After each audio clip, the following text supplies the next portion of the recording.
baseball land, there are no fans so grand as our Mets fans. When we play other teams, oh, what blood-curdling screams, that's our Mets fans. But when Mets fans shout, go! What they mean, we all know. We've got no place to go but up. At Shea Stadium in Flushing, New York, it's the New York Mets meeting the Atlanta Braves. National League Baseball with the New York Mets is brought to you by Rheingold, New York's largest selling beer. Why do New Yorkers pick Rheingold? Maybe they like our Oregon hops. Who knows? But we must be doing something right. Today's game is also brought to you by WGY, your sports station for the Great Northeast.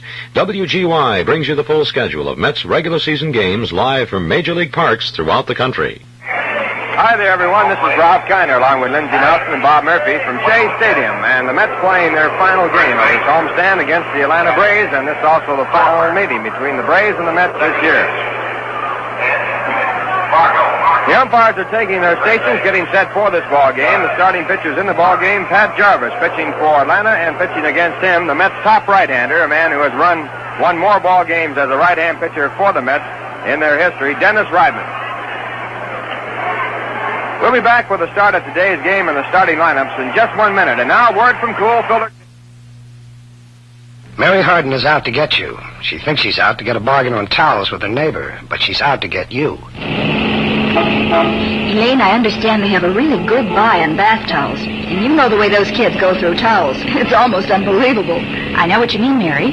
It's the same thing at our place. And while we're there, I'd like to look at some of their bedding. Charlotte says she's never seen nicer things, and so reasonable. I can hardly wait to get there. You know what a bargain hunter I am. Mary's been driving for a mistake until today. Now, Mary's mistake becomes your mistake, too.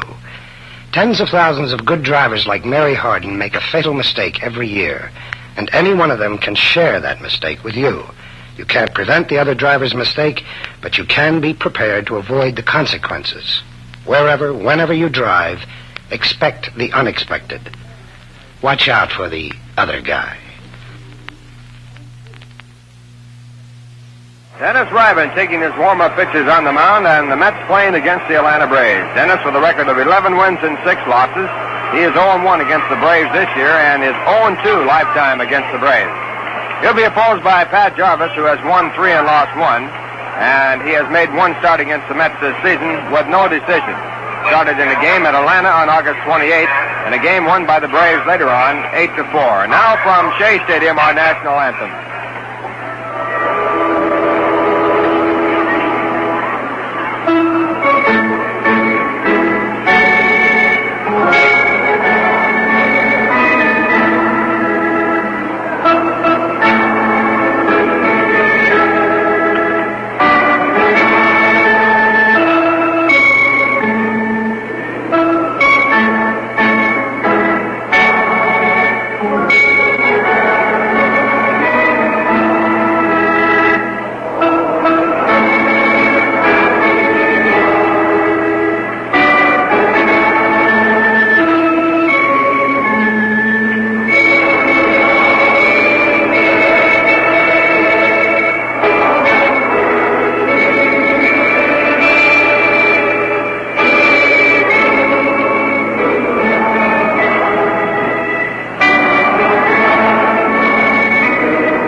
Stadium here in New York. The starting lineups for the Braves: Philippe Alou to lead off and play first base. Batting second, playing third base, Eddie Matthews. Batting third in right field, back in the lineup after a day's rest, Hank Aaron. Batting fourth and catching, Joe Torre. Batting fifth, playing left field, Rico Carty. The The sixth batter will be the center fielder, Mac Jones. Batting seventh, playing shortstop, Dennis Menke. Batting eighth and playing second base, Woody Woodward. And the pitcher, Pat Jarvis, batting ninth. For the Mets, Bud Harrelson will lead off. He's playing shortstop. Batting second and playing at second, Ron Hunt. Batting third in left field, Cleon Jones. Batting fourth, playing center field, Al Luplo. Batting fifth, playing third base, Ken Boyer. Batting sixth and playing right field, Johnny Lewis. Batting seventh at first base, Jim Hickman. The eighth batter will be the catcher, Jerry Grody, and Dennis Ryben. The pitcher batting in the ninth position. Now Philippe Alou steps in the batter's box. The Mets against the Atlanta Braves here in the final game of the 1966 season between these two clubs. The Mets have 5 games left, playing against Chicago and Houston. And the first pitch of the ball game. It is a slider that's outside, down around the knees, ball one. At the start of the action today, the Pittsburgh Pirates in first place. They lead by 1 percentage point over the Dodgers. In third place, 1.5 games back, the San Francisco Giants. And the next pitch to the plate is called a strike. It's 1-1 on Philippe Alou. St. Louis playing at Pittsburgh, and at the end of one, the Cardinals won, the Pittsburgh Pirates won. Al Jackson against Bob Veal.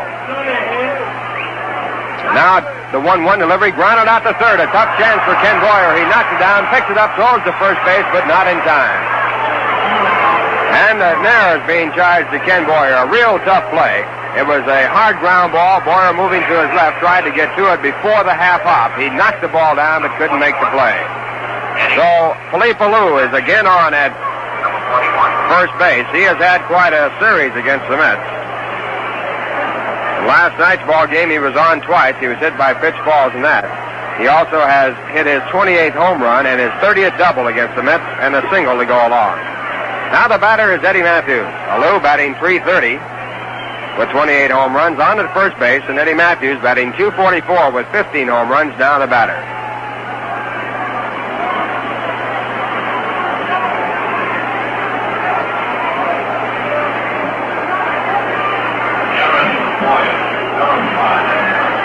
Eddie Matthews, number 41,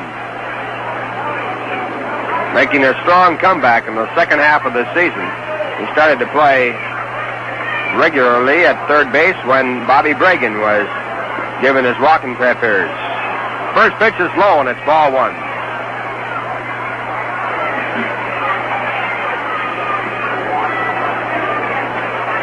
Now Ryben in the set position and back again. And the pitch is low again for ball two. 2 balls, no strike. Dennis Ryben, 24 years of age, 5'11", 175 pounds, from Long Island.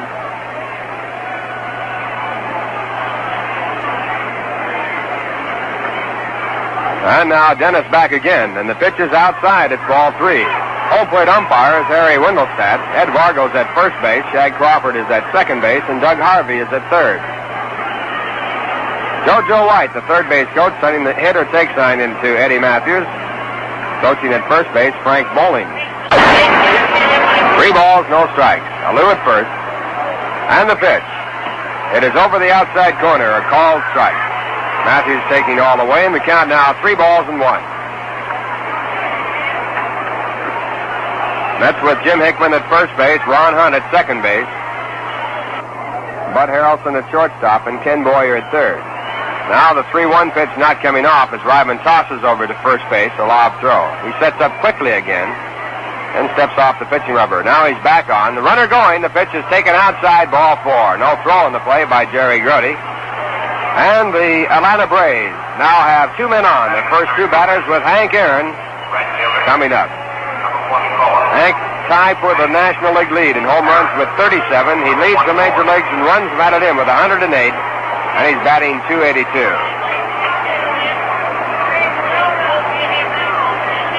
Mets and Braves have played 17 times this year. The Mets have won only 4, and here in Shea Stadium, the Mets have won 2 of 8. First pitch to Hank Aaron, a good curveball over the outside corner, knee high. It's called a strike. Mets playing their 65th, make it their 66th date here in Shea Stadium. In 65 dates, they have drawn 1,860,072. Another good crowd on hand here on Sunday on a perfect day for baseball. Seats available if you're around. Come on out. Easy parking, and you can walk right in. Now the next delivery to the plate. It's blowing outside a ball. 1 ball, 1 strike.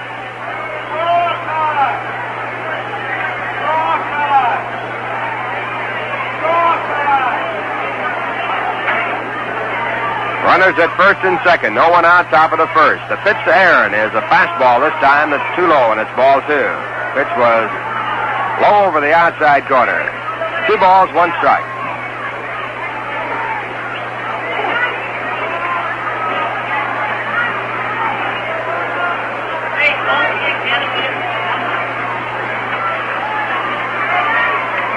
Phillies scored 3 runs in the bottom half of the first. They lead Cincinnati 3-0. Now the next delivery fouled off. The count goes up to 2-2. Phillies started the day's action 6.5 games back of the Pittsburgh Pirates in 4th place. Jim Maloney pitching for Cincinnati. He's looking for his 15th and trailing now 3-0, and Chris Short is going for the Phillies. On the schedule, Houston at Los Angeles for a doubleheader. If the Dodgers win 2, they can take over first place no matter what Pittsburgh does. Also, Chicago playing San Francisco a doubleheader.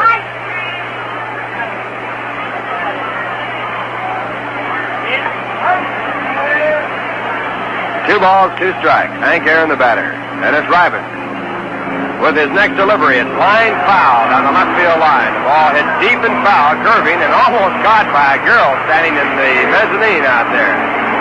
She got her hands up and got her hand on the ball. Now she's shaking her left hand as the ball bounced off the hand and bounced away.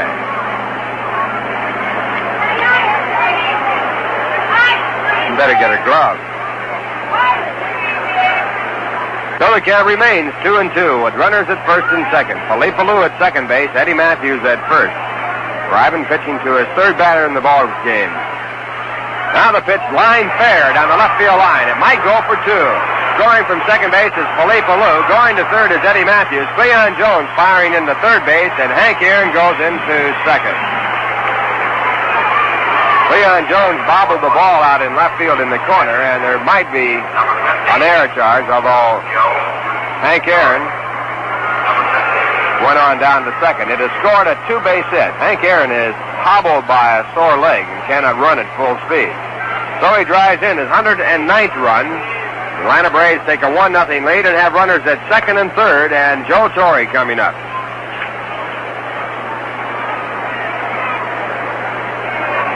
Joe, with a great year going, batting .312 with 34 home runs and 93 runs batted in.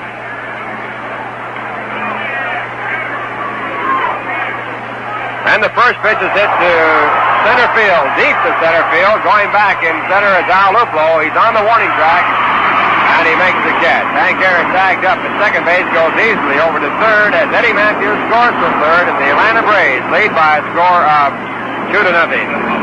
Run batted in for Joe Torre, his 94th, and it brings up Rico Carty.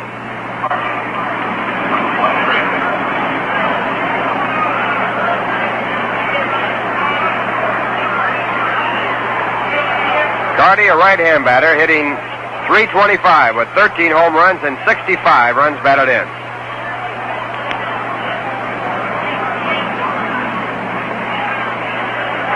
Mets are playing their infield in, hoping to cut the run off at third, and the first pitch is over the inside corner, called strike.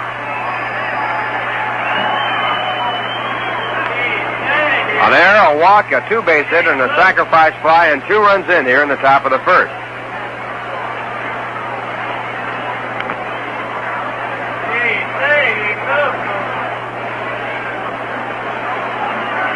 Dennis Ryben into the windup, and his 1-strike delivery is lined over the shortstop's head into left field for a base hit. Hank Aaron trots in from third.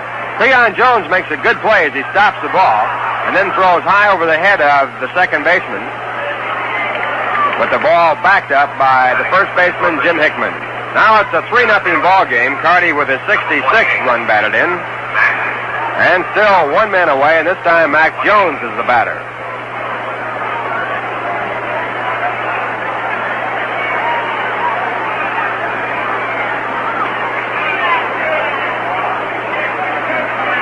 Rob Gardner is warming up in the bullpen for the Mets along with Dick Selma.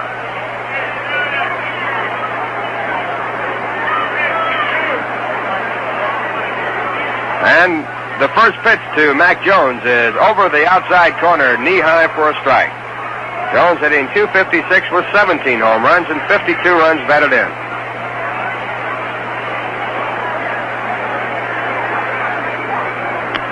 Braves lead 3-0. The next delivery is inside and low, and it's 1 ball and 1 strike.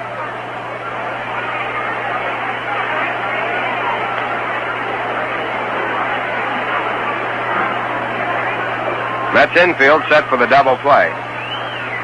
Ryman back again, and the pitch is deep to right. It's long gone. Forget it. Goodbye.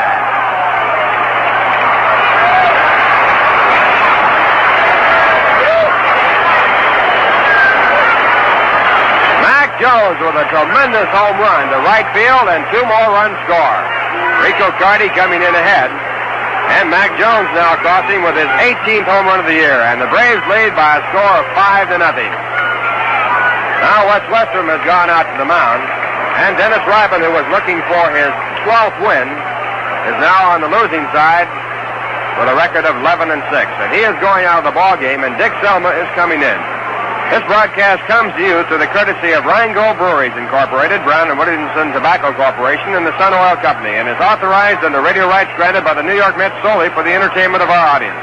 Any publication, reproduction, or other use of the descriptions and accounts of this game without the express written consent of the New York Mets is prohibited. Dick Selma coming in the ball game. Dennis going out with 5 runs against his record. He worked 1/3 of an inning. Gave up 3 hits. A double, a single, and a home run. All of the balls in the inning were hit hard. He struck out none, and he walked none.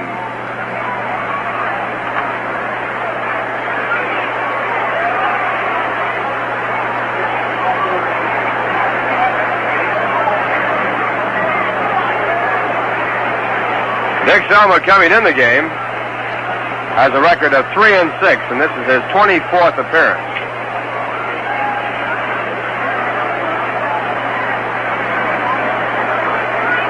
Dick's last time out was on September the 5th against Cincinnati. He worked 7 innings, gave up 6 hits and 4 runs. Struck out 4 and walked 5. Now Dennis Ryman walking off the mound after a very short tenure there. And Dick Selma taking over. While Dick gets set and warms up, we'll check the score. At the end of 1.5 innings, Philadelphia 3, Cincinnati nothing. Maloney against Short. The end of 1.5 innings, Pittsburgh 1, St. Louis 1. Al Jackson against Bob Veal. Houston scheduled for 2 at Los Angeles. Chicago scheduled for 2 at San Francisco. In the American League, the starting pitchers for the Yankee-Boston game, Jim Bouton going for the Yankees against Lee Stang. Baltimore scheduled against Minnesota. Washington at Chicago. Hannon and Fred Claggis pitching for the Chicago White Sox. At the end of 2, Cleveland 1, California nothing. Newman and Bell, the opposing pitchers. Also on the schedule, Detroit at Kansas City. In NFL football, at the end of the first quarter, Washington 14, Cleveland 7. At Pittsburgh, the Giants 7, the Steelers 7 at the end of the first quarter.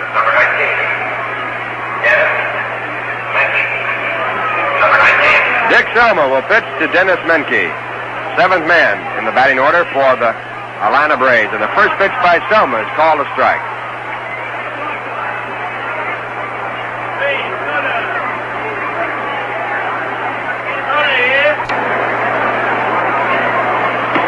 And the next delivery is low and away. It's 1 ball and 1 strike. Menke batting .254 with 12 home runs and 52 runs batted in. Now Selma missing low and away again. Count going to 2-1.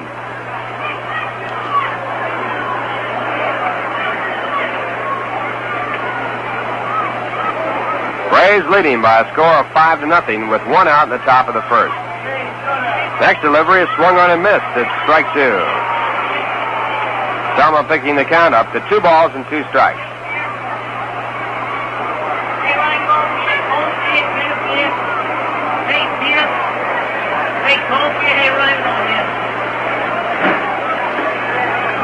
The 2-2 delivery by Selma is a curveball that's low and away. Now the count out to 3 balls and 2 strikes. On deck batter is Woody Woodward. Bob Gardner still throwing for the Mets in their bullpen. 3-2 pitch is swung on and fouled back. And the count remains at 3 balls and 2 strikes.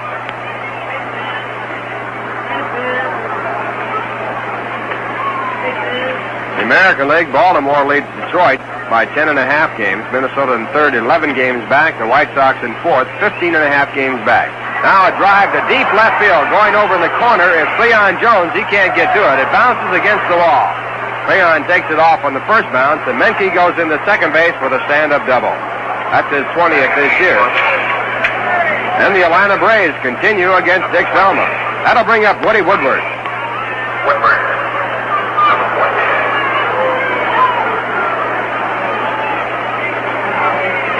Woodward, a right-hand batter with an average of .263, no home runs, and 38 runs batted in.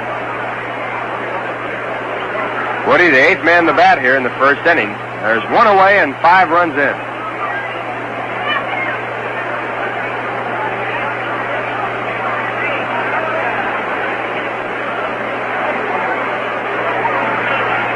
And Selma in the stretch position. His first pitch is outside, a slider missing, ball 1.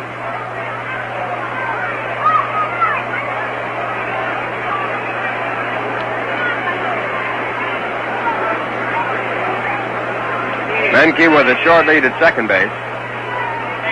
The next delivery is low, and it's ball 2. 2 balls, no strikes. Selma missing with a fastball on that pitch. On deck batter is Pat Jarvis, who must be very happy right about now. He has yet to get to the pitcher's mound, and he leads by a score of 5-0.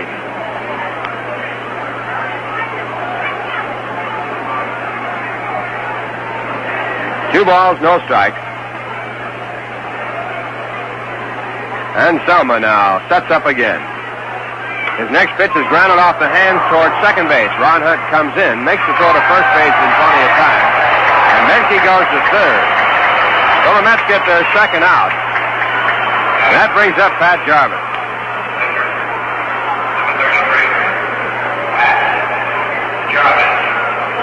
Jarvis has been up 10 times without a base hit. And he is the 9th man to bat here in this inning. Philippe Alou back in the on-deck circle. First pitch is called a strike.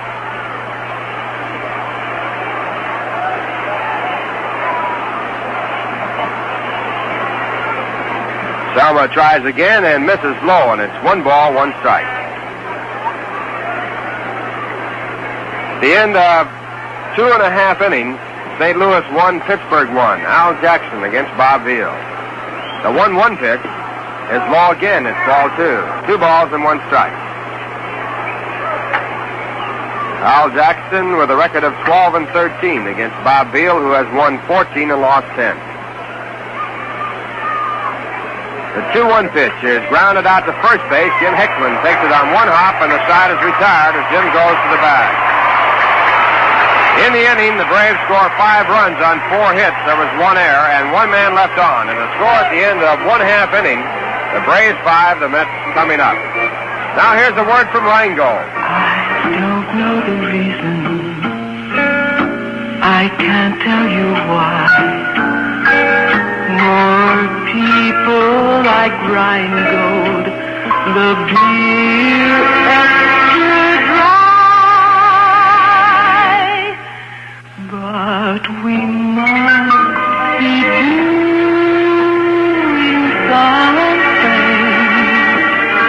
Yes, we must be doing something right. We must be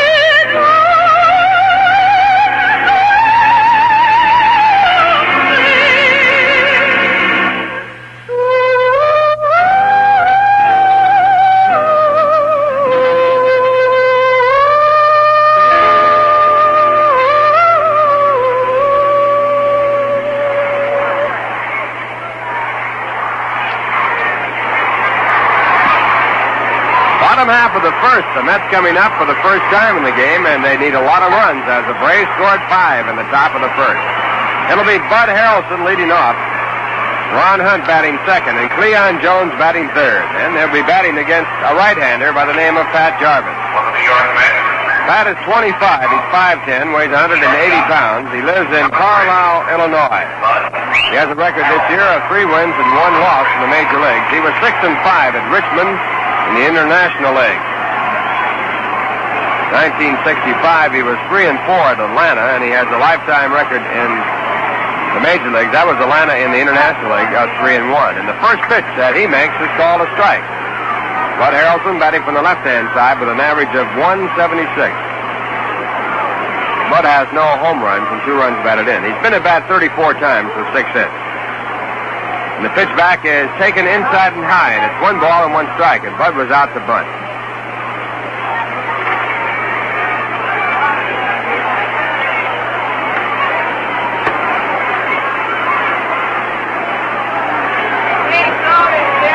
And Pat Jarvis into the windup and back at 1-1. And the pitch is outside and high, and it's ball 2. 2 balls, 1 strike.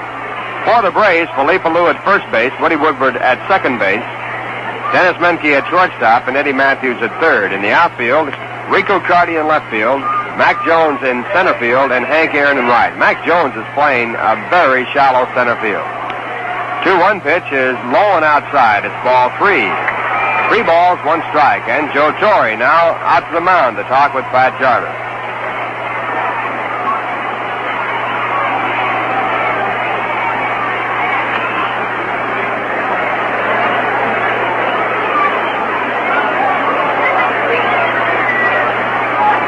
Torre back to give the signs, and the 3-1 pitch is taken right in there for a called strike 2, and Harrelson was taking all the way.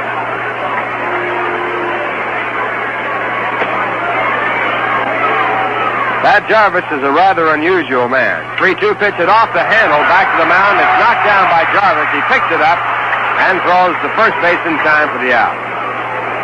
Jarvis this year on opening day in Richmond, riding in an opening day parade, fell off the car and hurt his neck and was delayed for some time in his pitching progress. He's been labeled as injury prone. Made a good play, and that ball hit back to him. It bounced off his chest, and then he hurried to throw over to first base in time for the out. That'll bring up Ron Hunt, who's batting .284. Ron with 3 home runs and 32 runs batted in. And the first pitch is looked at for a called strike. Mets are trailing 5-0 with 1 out in the bottom half of the first.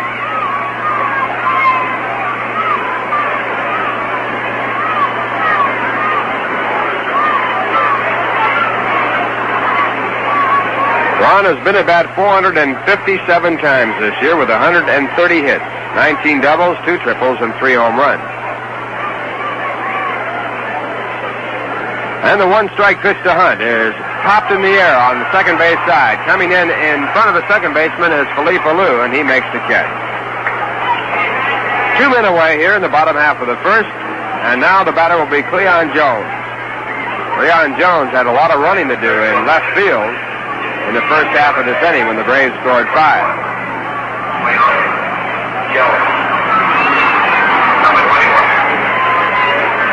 At the end of 2, Philadelphia 3, Cincinnati nothing. Jim Maloney pitching against Chris Short. Philadelphia starting today's action in 4th place, 6.5 games back of the Pirates. Pirates leading by 1 percentage point over the Dodgers. First pitch to Cleon Jones is a fastball high, ball 1. Cleon batting .281 with 8 home runs and 50 runs batted in. Cleon leads the club in runs scored with 67. And the next pitch is a slider that's over the outside corner, letter high, a called strike. 1 ball, 1 strike. Hey, hi, Dad.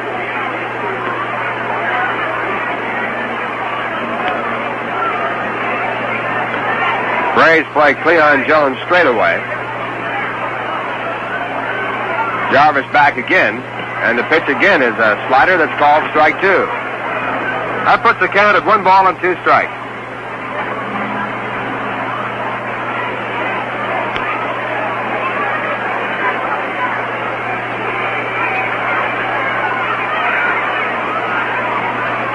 1-2, Cleon Jones with a closed batting stance. And the next delivery is a curveball hit foul down the right side on the ground by Yogi Berra. Mets have Yogi Berra coaching at first base. Whitey Herzog coaching at third. Pirates out in the bottom half of the third. So the score remaining 1-1. The Cardinals against the Pirates. Al Jackson against Bob Beal. Now the 1-2 pitch again. And this time the slider's outside. 2 balls, 2 strikes.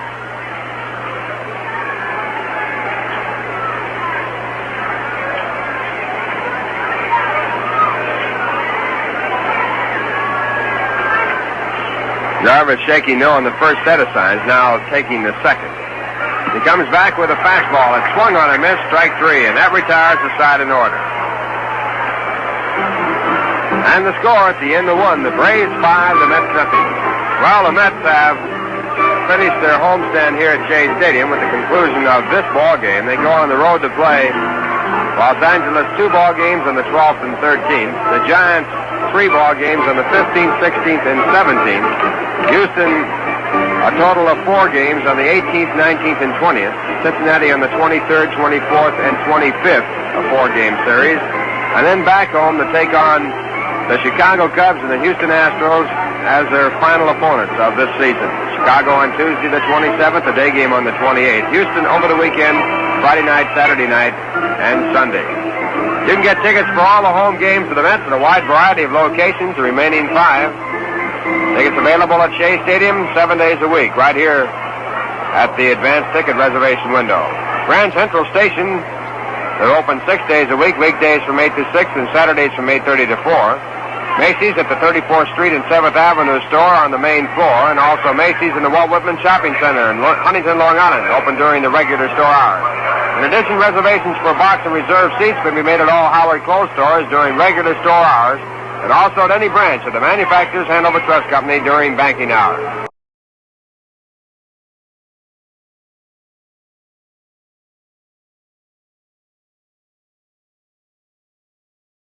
Dick Selma starting to work in the second, and the first pitch is hit to deep right field. Johnny Lewis back in the warning track with some room, and he makes the catch. Philippe Alou on the first pitch here in the second. He had led off to first as the Atlanta Braves had batted around. Flying out to right field for the first out. We'll pause now for station identification. This is the New York Mets Baseball Network. This is WGY 810 on your dial in Schenectady, New York.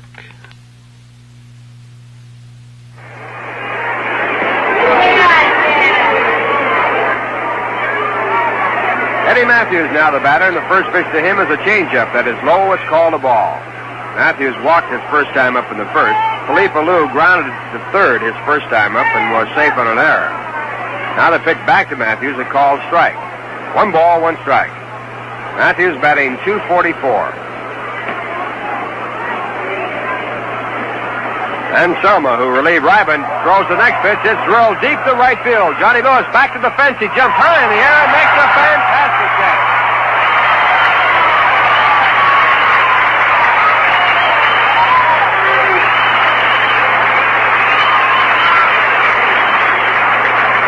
Johnny Lewis, right at the wall, jumped as high as he could go as he was still moving, and he backhanded the ball, and you could see about 3/4 of the ball as he caught the ball high in the web of his glove. So 2 shots off of Dick Selma, but 2 out. And now the batter is Hank Aaron, who doubled his first time up. Aaron with his 21st double, now batting .283. He drove in a run. He leads the majors with 109. And the next pitch is over the outside corner. It's called a strike. Braves leading by a score of 5-0. They got 5 runs and 4 hits in the first. And Selma back with a changeup that is way outside, bounced in the dirt. It goes on by Jerry Grody. 1 ball, 1 strike.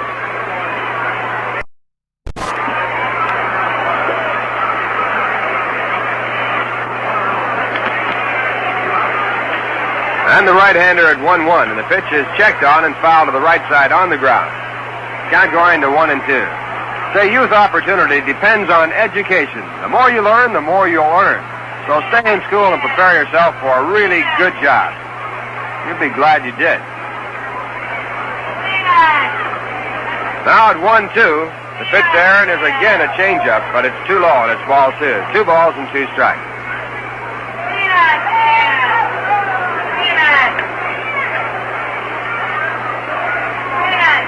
The 2-2 delivery grounded down to short. Bud Harrelson has a good hop. His throw to first base retires the side in order.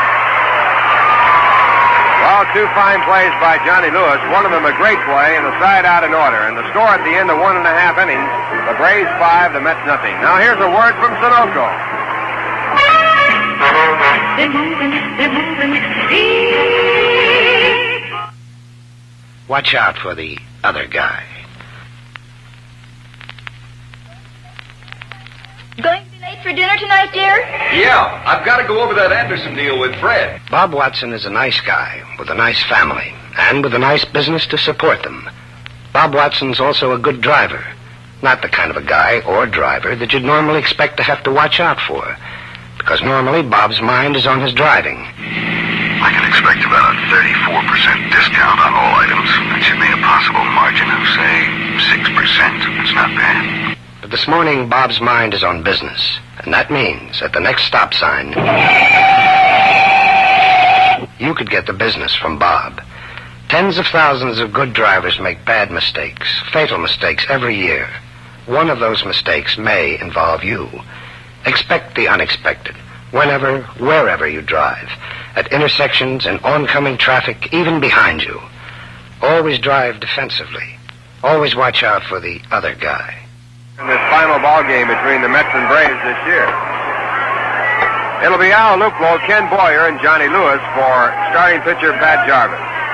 Pat took the side down in order in the first inning, striking out 1. And his first pitch here in the second is fouled back against the screen, strike 1. Luplo batting .260 with 4 home runs and 24 runs batted in. This is his 100th game this year.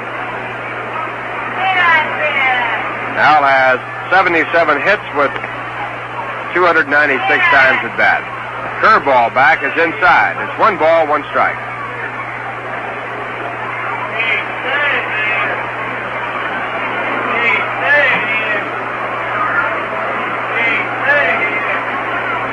And Jarvis with the 1-1 pitch. It's grounded out toward first base. Felipe Alou picks it up, goes to the bag himself, in spite of the fact that Pat Jarvis was there to cover.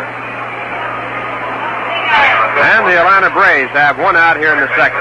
That'll bring up Ken Boyer. Braves lead 5-0. 1 away in the bottom half of the second. A rundown of the scores at the end of this inning. In that closer than 2 hands on the clock at 12 o'clock pennant race.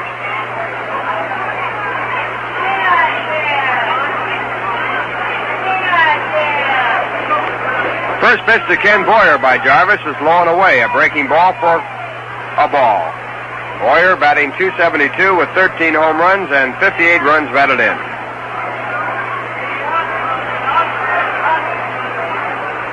Jarvis back with a fastball, and it's fouled back over the screen. 1 ball and 1 strike.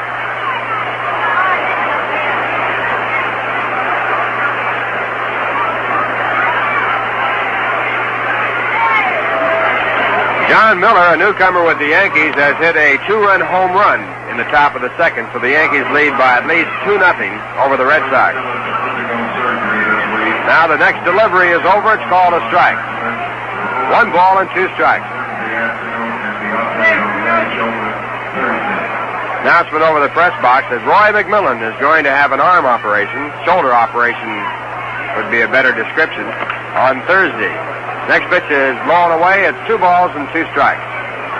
Roy injured the shoulder and then re-injured it. And now he'll have an operation to straighten out the ligament. 2-2 pitch. Grounded out to short. 2-hopper for Dennis Menke. He waits, then gets the ball and throws to first base in time. The Atlanta Braves are breaking a traditional custom after the out at first base. Instead of throwing to the catcher, Joe Torre, they throw the ball around the infield backwards. From the second baseman to the shortstop to the third baseman. Ordinarily, it goes the other way. To the catcher, the third baseman, the shortstop, the second baseman, the first baseman, and back to the third baseman. Now a high pop-up to Johnny Lewis, and Eddie Matthews in foul territory comes up with it for the catch that retires the side. So 6 in a row for Pat Jarvis. And the score at the end of 2, Atlanta 5, the Mets nothing. A look at the scoreboard. At the end of 2.5 innings, Philadelphia 3, Cincinnati nothing. Jim Maloney and Chris Short, the opposing pitchers. At the end of 3.5 innings, St. Louis 1. The Pittsburgh Pirates 1. Al Jackson against Bob Veal. Houston for 2 against the Dodgers in Los Angeles. Chicago for 2 against San Francisco in San Francisco. Pirates in first place by 1 percentage point.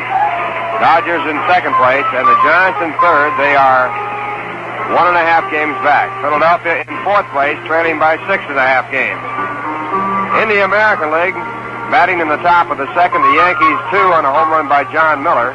Boston nothing. Jim Bowden against Lee Stang. Starting pitchers, Baltimore at Minnesota, McNally against Grant. At the end of 1/2 inning, Washington nothing, Chicago coming up. Hannon against Fred Pledges. At the end of 3.5, the Angels 3, Cleveland 1. Newman and Bell, the opposing pitchers. Norm Seaburn had a home run in the 4th inning for the Angels with a man on. Also on the schedule, Detroit at Kansas City. Catcher, Joe Torre. It's the top of the third with the Braves in front 5-0. Dennis Rodman, the starting pitcher, knocked out when the Braves scored 5 in the first inning. And the first batter here in the third is Joe Torre, who hit a sacrifice fly in the first inning to drive in a run, his 94th this year. And he takes the first pitch as Dick Selma starts off, and it's ball 1. Torre batting .312. Selma back and missing with a slider, ball 2. 2 balls, no strikes. It'll be Joe Torre, Rico Carty, and Mac Jones for Dick Selma. In the second inning, Dick got the side out in order, but it took a great play by Johnny Lewis to do it. Now a pop fly in the shallow left field. Leon Jones moving over to his left, and he makes the catch. That ball was hit to left field about 300 feet, and the bat was broken. That's how strong Joe Torre is at the plate. So 1 away here in the top of the third, and the batter coming up, Rico Carty, who singled in a run his first time up in the first. Carty now with 66 runs batted in, batting .326. And the first pitch is fouled off, strike 1.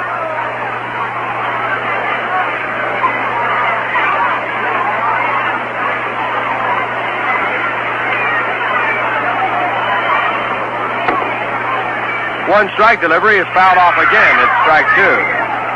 Dick Selma coming up with a good hard fastball up around the letters and getting out in front with a 2-strike count.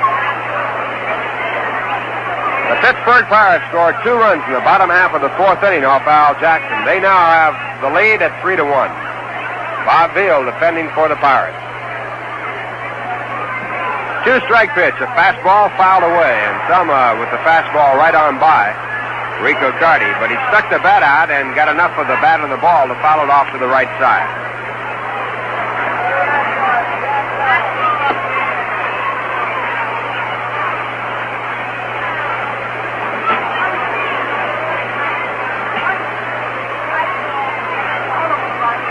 Now the next delivery, a curveball that's low. So it's 1-2. With a 2-strike count, Rico Carty on the last 2 pitches has sort of squared out as though to get the bat and the ball and just try and hit it somewhere. Now the pitch, and it's in the dirt.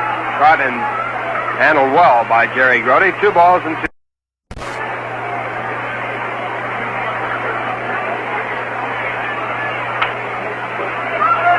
Carty batting .326, and he lines one down the left field line. It'll go for 2. Carty goes to first base. The ball against the wall now, fielded by Cleon Jones, and Carty goes into second base standing up. That's the 3rd double in the ball game for the Atlanta Braves, and for Rico Carty, his 2nd hit, and his 17th double this year. Say, the Brewers of Rheingold Beer cordially invite you to the Brass on the Grass, a free concert by Herb Alpert and the Tijuana Brass on the evening of Wednesday, September 21st at 8 o'clock in the Central Park Sheep Meadow, Central Park West and 66th Street. Mac Jones is now the hitter, and time is called as Jerry Grody goes out to talk with Dick Selma. Selma has given up 2 hits, and they have both been doubles down the left field corner. One by Dennis Menke, and now one here by Rico Carty. Braves are leading by a score of 5-0 with 1 out here in the top of the 3rd.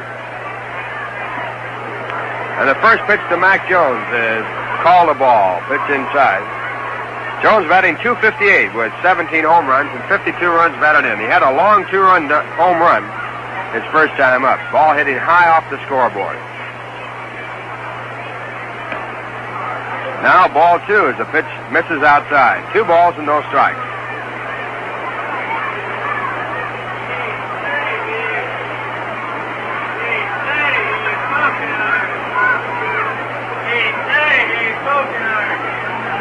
Selma back again, and the pitch is outside again. It's ball 3.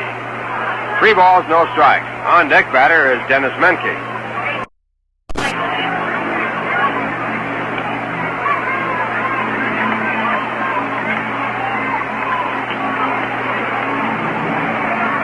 The 3-0 pitch, a slider swung on a miss, strike 1. With Mac Jones's home run, the Braves have a total of 181 home runs this year. They lead the major league. 3-1 delivery outside, ball 4, and Selma walks his first man. That puts runners at first and second. Rico Carty down at second base, and brings up Dennis Menke, who doubled his first time up.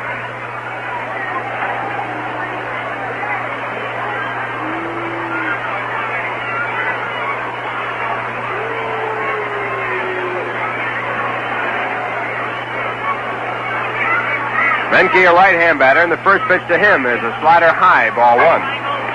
Menke batting .256 with 12 home runs and 52 runs batted in. Braves are leading by a 5-0 score, and they're threatening here with 1 out in the top of the 3rd with runners at first and second.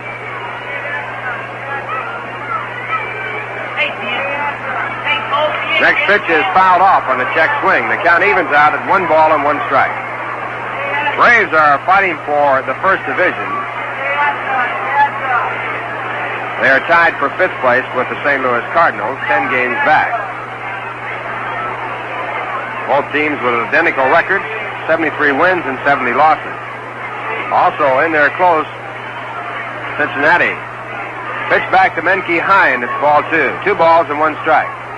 So it's between St. Louis, Atlanta, and Cincinnati, and St. Louis and Atlanta tied with Cincinnati, a game and a half back of them. Braves are playing under the guidance of Billy Hitchcock, former Baltimore Oriole manager. Billy took over when Bobby Bragan was given his release. And he has done a good job with the ball club. It has gelled. Now Selma with a 2-1 count, and the pitch back to Menke is over and called a strike.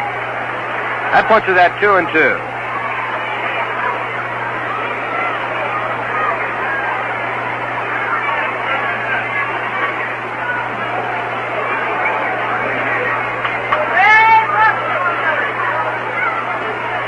Now the next pitch is swung on and missed, and it's strike 3.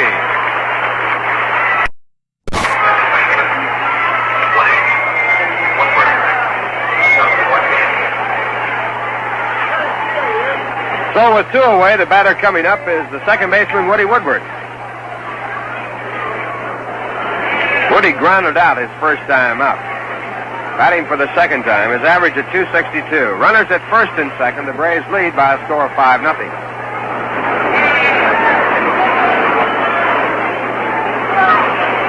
And the pitch is swung on and missed, strike 1. Foul tip on the ball, and it gets away. Harry Windelstadt checks it out and keeps the ball in play.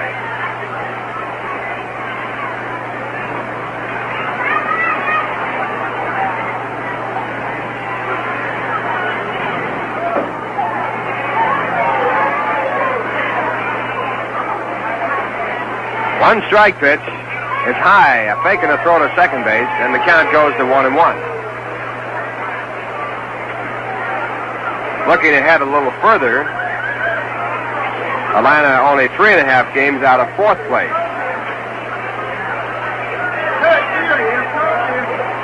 Philadelphia Phillies there. Now at 1-1, the pitch is swung on and missed. It's strike 2. 1 ball and 2 strikes. At the end of the first half, the New York Giants 17, Pittsburgh Steelers 14. At the end of the first quarter, Philadelphia 3, the Cardinals nothing.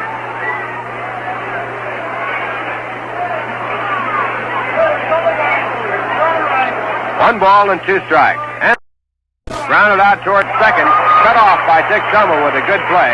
Ron Hunt would have had an easy play also. But Summer cut it off, made the play to first base to retire the side.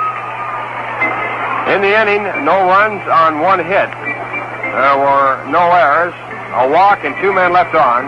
And the score after 2.5 innings, the Braves 5, the Mets nothing.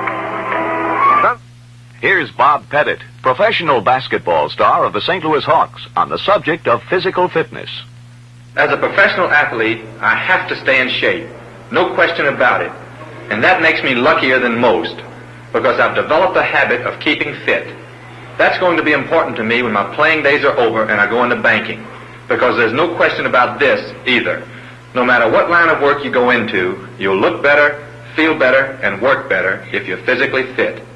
In space or surgery, nursing or news reporting, the future belongs to the fit, to those vigorous enough to live it and shape it.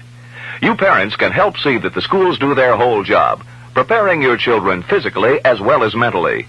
The President's Council on Physical Fitness will show you how. Write Fitness, Washington, D.C. for information. That's Fitness, Washington, D.C. Going to the bottom half of the third, the Braves in front 5-0. And the Mets will have Jim Hickman as their leadoff batter. Jim batting for the first time, and batting against Pat Jarvis, who has a record of 3-1. Jarvis has retired his first 6 batters, now pitching to his 7th. Hickman batting .230, a right-hand batter. And the right-hand pitcher starts off with a breaking pitch that's over the inside corners. Hickman falls away. It's called a strike. It'll be Jim Hickman, Jerry Grody, and possibly Dick Selma. Some action going in their bullpen in case they want to go to a pinch hitter. Next pitch is called strike 2. This time a fastball over the inside corner.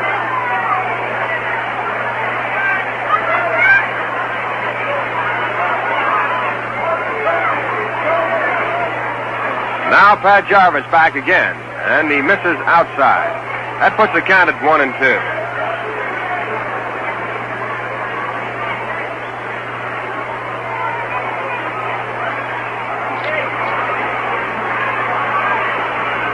One-two delivery, a slow curve that's looked at, strike 3, and Hickman walks away. Second strikeout for Pat Jarvis. That brings up Jerry Grody.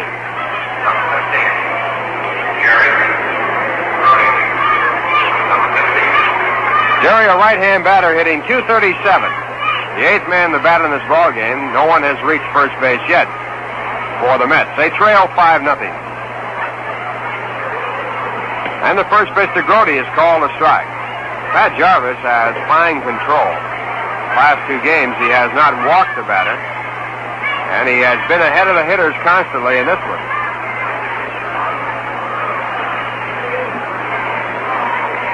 The Mets have Nolan Ryan warming up in the bullpen. He is the Mets phenom who has struck out all the batters. Now at 1 strike. The pitch is high for a ball. 1 ball and 1 strike. Ed Spezio has homered for the St. Louis Cardinals against Bob Veal. And that cuts Pittsburgh's lead down to a 3-2 lead. Going to the bottom half of the 5th. Grody swings and fouls the next pitch off to the right side. The guy now at 1-2. Nolan Ryan warming up in the bullpen. He has quite a record going for him. He won 17 and lost 2 at Greenville, struck out 272 batters in 183 innings. He also pitched in Williamsport, struck out 35 in 19 innings. Next pitch is a ball, and the count now 2 balls and 2 strikes. And they say he has really got a hummer. Now the 2-2 pitch. Popped in the air. The third baseman, Eddie Matthews, going back into foul territory. He has some room, and he makes the catch. So 2 away now, and Selma is taking off the jacket, and he's going to hit. So Nolan Ryan will not enter the ball game in the 4th inning. Batting on 9th for the pitcher, number 39.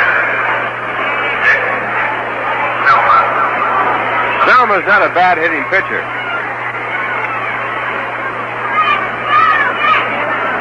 He has had 1 hit in 12 times up. That was a 3-base hit that bounced off the left center field fence. Braves lead 5-0, and the first pitch to Selma is low and away, a breaking ball, called a ball.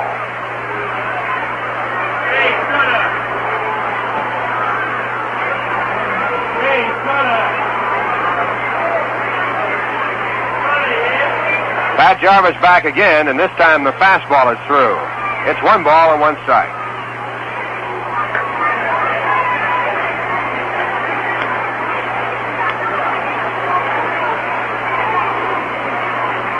The 1-1 pitch is swung on and missed, strike 2.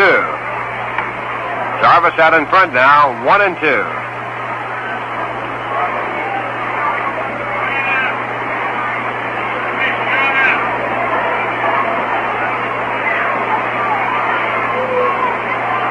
And the 1-2 delivery. Checked on, and the ball breaking too far away. Count goes even at 2 balls and 2 strikes.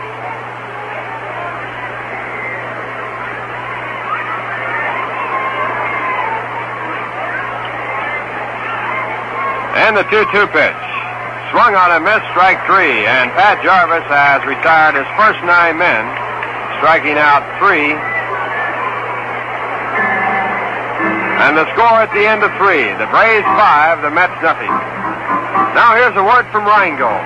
I'm back. I don't know the reason. I can't tell you why. More people like Rheingold, beer extra dry. But we must be doing something. Yes, we must be doing something right. Yes, we must be doing something. Woo! We must be doing something right.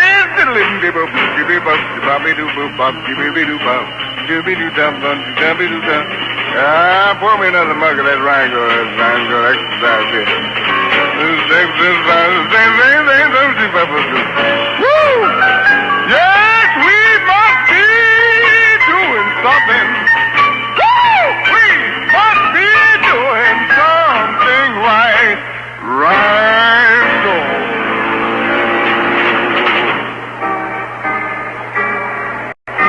Going to the top of the Braves in front by a score of 5-0. On the mound for the Mets now, Dick Selma. He came in the game with 1 out in the first. And since he has been in the ball game, he has given up no runs, 2 hits, and struck out 1. Both hits against him were 2-base hits. Braves got only 3 hits off Dennis Ryben, but they were powerful base hits. First batter that Selma will face here in the 4th is Pat Jarvis, and the first pitch is called a ball. Jarvis, a right-hand batter, batting for the 2nd time. He fouls the next pitch off. It's 1 ball and 1 strike.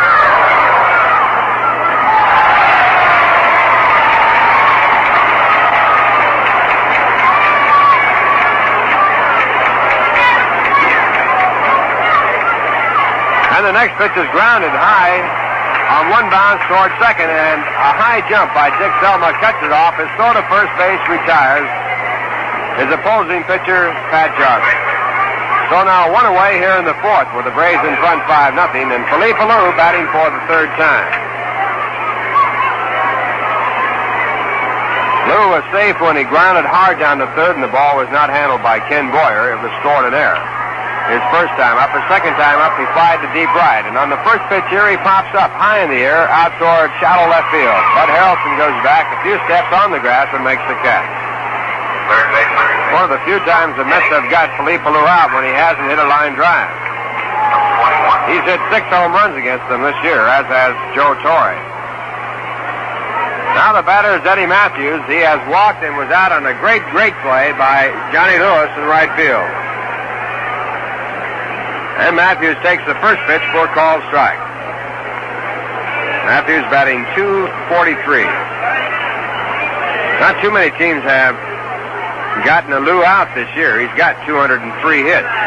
Now the pitch back to Matthews. It's inside. 1 ball, 1 strike.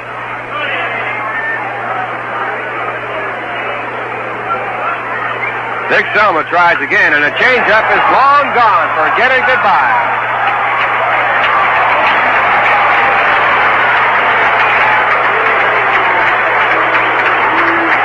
So another bomb dropped by the Atlanta Braves. Eddie Matthews getting his 16th home run this year. And now the batter will be Hank Aaron. Right fielder, Hank Aaron, number 44.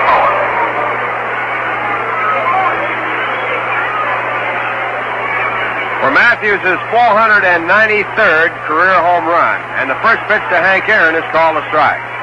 Aaron has a double and 2 times up. He leads the National League in home runs with 37, tied with Richie Allen. And he leads the major leagues in runs batted in with 109.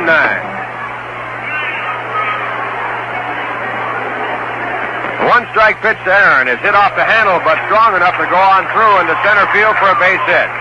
Al Lupo charges in to pick the ball up just after it stopped rolling. And Hank Aaron has his second hit and 3 times up. That'll bring up Joe Torre, who is 0 for 1 with a sacrifice fly and a run batted in.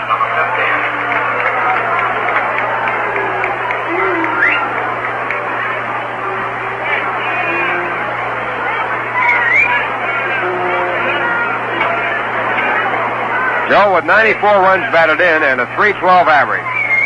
And the first pitch is a slider that's outside for a ball.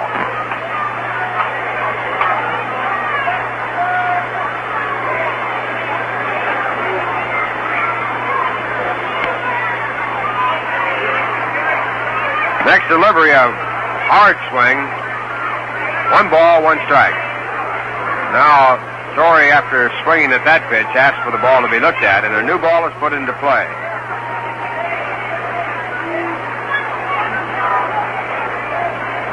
Braves are leading by a score of 6-0. Getting 5 in the first, 1 here in the top of the 4th. There are 2 men out. And there's a runner at first. And the next pitch is hit off the handle on a looping trajectory over toward second base, and Ron Hunt makes the catch that retires the side. In the inning, 1-1 on 2 hits. There were no errors. 1 man was left on, and the score at the end of 3.5 innings, the New York Mets, nothing. Here's Bob Pettit, professional basketball star of the St. Louis Hawks, on the subject of physical fitness. As a professional athlete, I have to stay in shape. No question about it. And that makes me luckier than most, because I've developed a habit of keeping fit. That's going to be important to me when my playing days are over and I go into banking, because there's no question about this either. No matter what line of work you go into, you'll look better, feel better, and work better if you're physically fit. In space or surgery, nursing or news reporting, the future belongs to the fit, to those vigorous enough to live it and shape it. You parents can help see that the schools do their whole job, preparing your children physically as well as mentally. The President's Council on Physical Fitness will show you how. Write Fitness, Washington, D.C. for information. That's Fitness, Washington, D.C. Bottom half of the 4th inning, the Mets still looking for a base hit as they come up here. And their leadoff batter, Bud Harrelson, will lead off for the second time.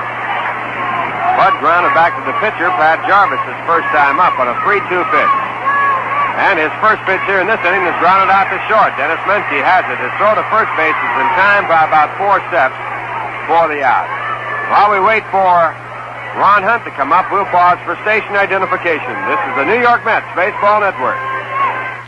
This is the voice of the Mets in the great Northeast, WGY Schenectady. The time, 3:01.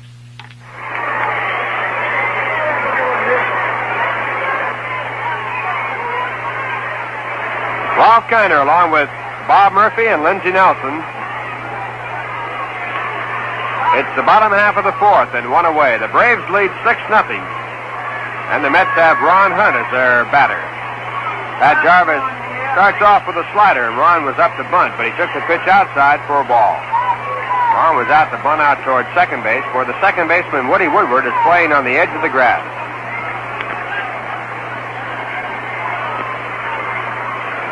Now the right-hander back again, and a fastball is in for a called strike. 1 ball and 1 strike. After 5.5 innings, Pittsburgh 3, St. Louis 2. Ed Spezio, a home run for the Cardinals. Al Jackson dueling with Bob Veal. Now at 1-1, the pitch to Hunt is taken low. At the knees, a called strike. Starting pitchers, Chicago playing against the Giants in San Francisco. Ferguson Jenkins going for Chicago.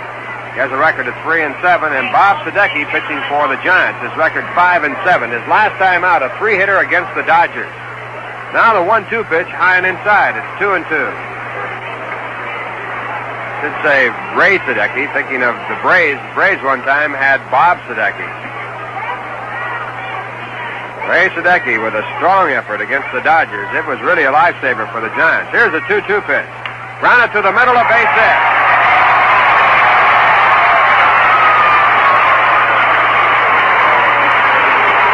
So Ron Hunt spoils the perfect game that was being spun by Pat Jarvis. Had to retire his first 10 batters with no trouble. Not a ball hit hard, but Ron grounding the ball right through the middle as Jarvis dove for it. He couldn't get it. The Mets have their first base runner. And that brings up Cleon Jones, who struck out his first time up.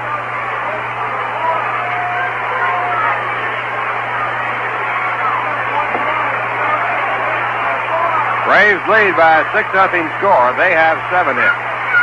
And the first pitch to Jones is a breaking ball outside, a ball.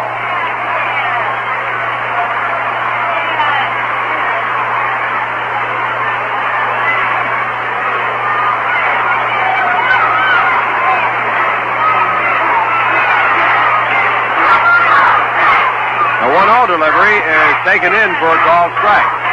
1 ball and 1 strike.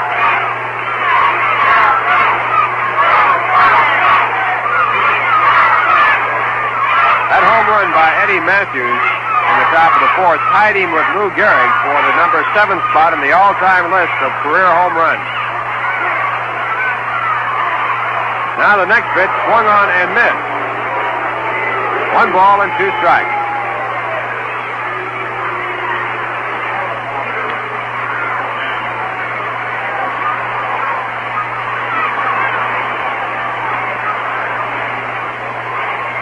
New ball put back in play. Many times when a pitcher doesn't like a ball and exchanges it for another, the umpire keeps the ball and it goes back in play later on. Pitcher can ask for a new ball any time. The hitter can ask the umpire to look at it, but it's the umpire's discretion as to whether or not it's thrown out. Now at 1-2, the pitch is fouled back against the screen. So Cleon keeps the count at 1 ball and 2 strikes with the foul ball. Ron Hunt back to first base. Braves are leading 6-0. They broke into the ball game with 5 runs in the first. That knocked Dennis Ryben out of the box. Braves only got 3 hits off Ryben, but the first 6 batters hit the ball hard, with the exception of Eddie Matthews, who walked. Now at 1-2, a swing and a foul again. So the count remains at 1 ball and 2 strikes.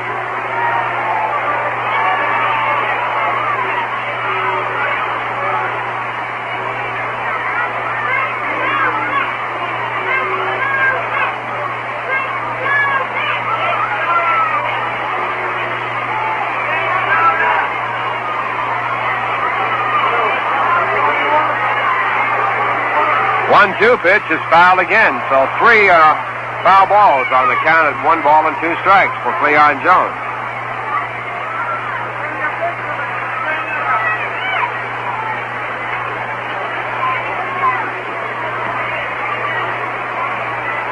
Cleon with a year of 280. Certainly a outfield all-star rookie and in the running, but being outdistanced right now for the Rookie of the Year honors. He lines one to left field. Rico Carty lets it bounce in front of him as he loses the ball, and then he makes a good jump on the ball as it bounced high in the air, and he kept it from going over his head for a double. Moving down to second base on the base hit by Jones, Ron Hunt. And the Mets now have 2 on 2 successive base hits with Al Luplow coming up. Mets are trailing by 6.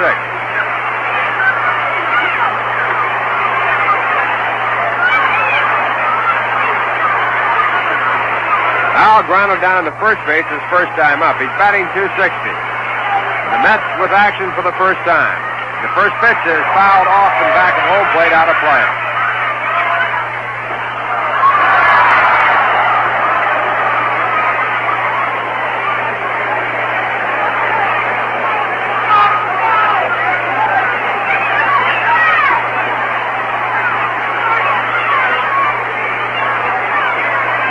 The 1-strike pitch to Luplow is just outside. It's 1 ball and 1 strike.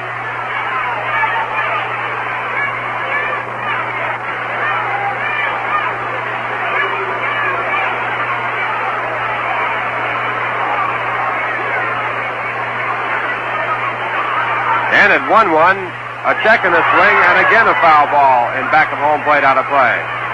Count going to 1 ball and 2 strikes.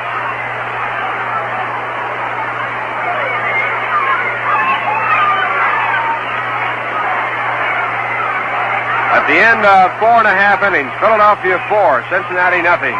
Nuxall now pitching for the Reds. Maloney was the starting pitcher. Davidson into the 4th. Nuxall now in the ballgame in the 5th. Chris Short pitching for the Phillies. Phillies trying to stay in the pennant race. They trail by 6.5 games behind the Pirates. At the end of 5 1/2, Pittsburgh 3, St. Louis 2. Al Jackson against Bob Veal. Ed Spezio homered in the 5th with no one on. Now time is in, and the fly ball hit the left field. Rico Carty back on the edge of the warning track to make the catch. His strong throw to third base is cut off by the shortstop, Dennis Menke, and the runners go back to their respective bases. Ron Hunt back to second, and Cleon Jones back to first. That brings up Ken Boyer.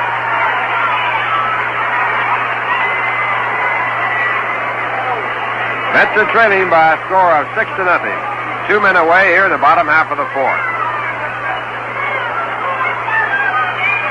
Boyer grounded out to short his first time up. He's batting .271.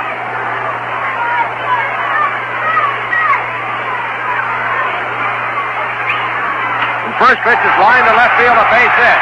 Here comes the throw from Rico Carty. The play at the plate will not be in time, and Ron Hunt scores from second with the Mets' first run.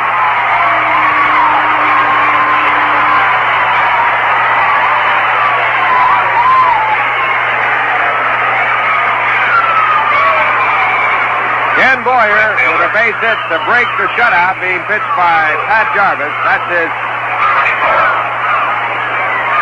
first base hit in this ballgame. He has now hit in 5 consecutive ballgames and has driven in a run with every one of his 5 hits that he had in the 5 consecutive ballgames. Boyer now with 59 runs batted in. That leads the club. And the Mets now with runners at first and second of a 6-1 ballgame, and Johnny Lewis the batter. First pitch to Lewis, a changeup outside, ball 1.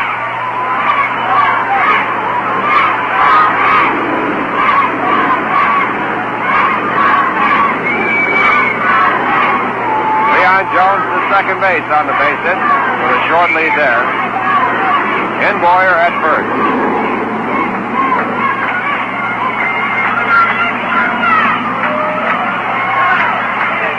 And Pat Jarvis back to the plate again, and the pitch is called a strike.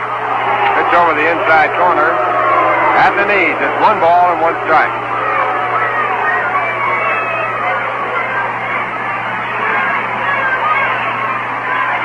After retiring the first 10 batters of the ball game, the Mets have broken through on Pat Jarvis, picking up 3 base hits and a run. A changeup is too low. It's ball 2. 2 balls and 1 strike.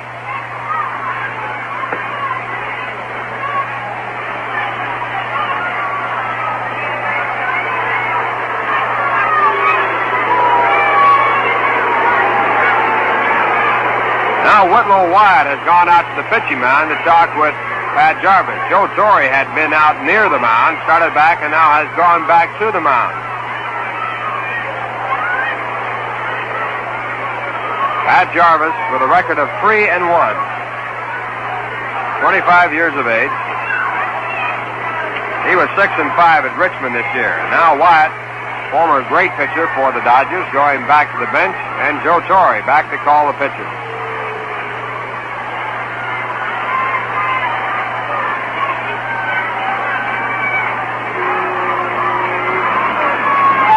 Signs are out, and the 2-1 pitch is fouled off and out of play. Strike 2.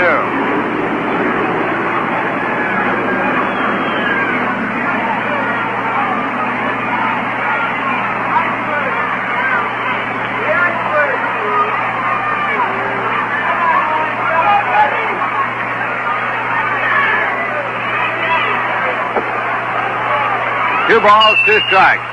Jarvis back again, and the pitch is high, and that fills the count out to 3-2.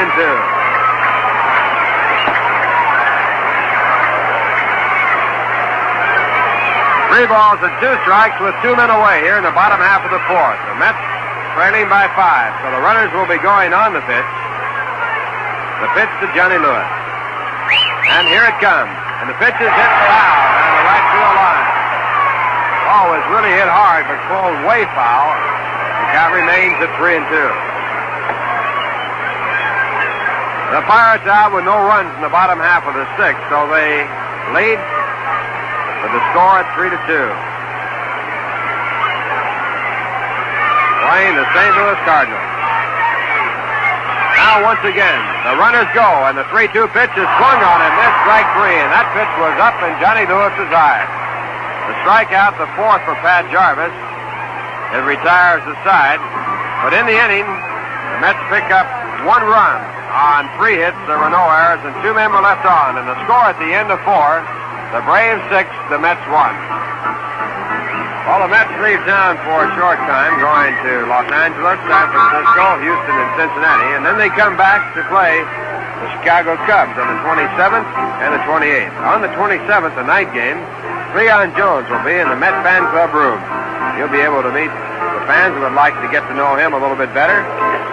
Another scheduled date will be on September 30th when the Mets will be playing against Houston, the start of a 3-game series. That'll be a night game on the 30th, and Bob Shaw will be in the Met Fan Club room. October 1st, on Saturday night, that's also ladies' night, when ladies are admitted to the ballpark for a 50-cent service charge, Al Luplo will be in the Met Fan Club room. For tickets, just write to Met Fan Club, Shea Stadium, Flushing, New York, or pick them up at any regular Met ticket outlet. And if you wish to bring a used, not a broken one, but a used toy, the Lady Met Club will send it to a needy child in the name of the player that you are visiting. Rico Cardi, the first batter for the Atlanta Braves, as we move to the top of the 5th. On the mound for the Mets, Dick Selma. Cardi got Selma for a double his first time up against him, and he takes the first pitch for a ball. Cardi with 2 hits in the ball game. His first hit coming against starting pitcher Dennis Reitman, who lasted 1/3 of an inning and was charged with 5 runs, although he gave up only 3 hits. Next pitch is low, and it's ball 2. 2 balls and no strikes. Cardi with his 2 for 2, upping his average to .328.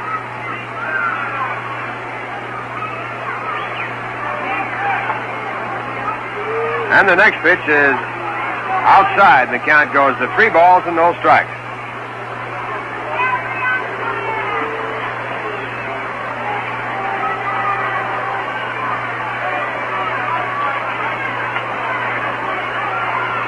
And the next pitch is called a ball. So it's ball 4, and Rico Cardi gets on for the 3rd time. Center fielder, Max Gilman, number 28.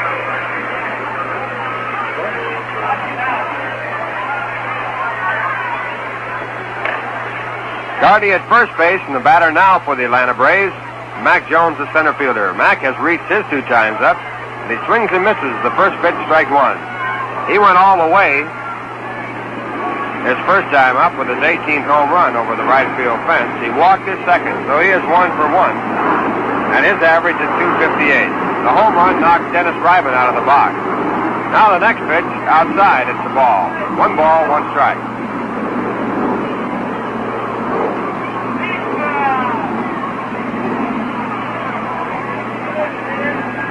The 1-1 delivery is swung on and missed. A hard swing. The count goes to 1-2. Braves in front by a 6-1 score. Selma, since he came in the game in the first with 1 out, has given up 4 hits, allowed 1 run, a home run by Eddie Matthews. Next pitch is swung on and missed, strike 3. So Mac Jones swings at an outside fastball that was off of the plate and goes down on strikes. Second strikeout for Dick Selma. It brings up Dennis Menke. Say, look for the Rheingold Chug-A-Mug display at your local store or tavern. The Chug-A-Mug looks and sounds just like what it is, a good thirst-quenching drink of beer. 12 ounces of Rheingold Extra Dry, and you can drink it right from the mug. First pitch to Dennis Menke is called a strike. Dennis struck out his last time up. He has a double and 2 times up. His double was off Dick Selma, and he was the first man that Dick pitched to when he came in the ball game in the first. And now the next pitch called strike 2.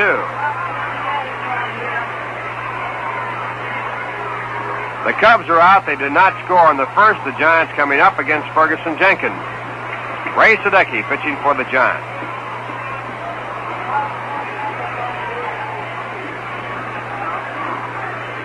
The 2-strike pitch, low and away, and it's ball 1. 1 ball and 2 strikes.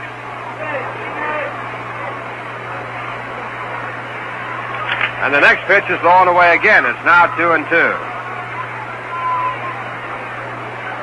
At the end of the half, Washington 14, Cleveland 7. At the end of the half, the Giants 17, the Steelers 14. At the end of the first quarter, the Eagles 3, the Cardinals nothing. At the end of the first quarter, the Bears 3, the Lions nothing. At the end of the first quarter, the Rams 3, the Atlanta Falcons nothing.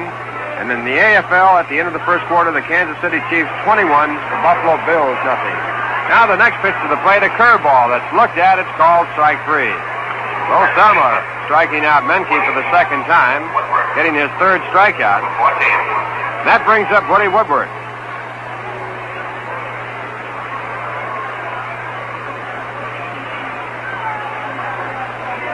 Now in the 3rd period, the Steelers 31, the Giants 17.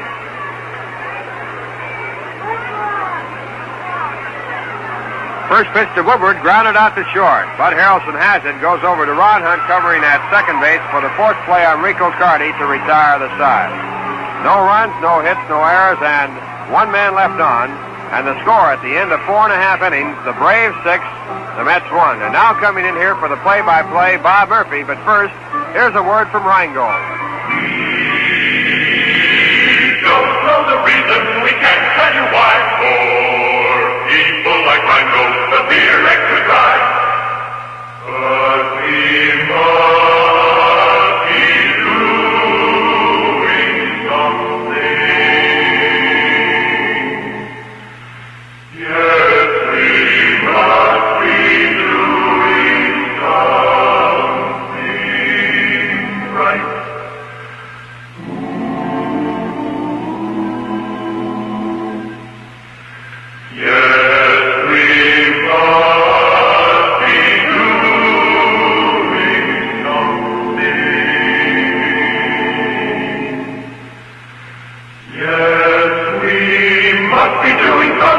right.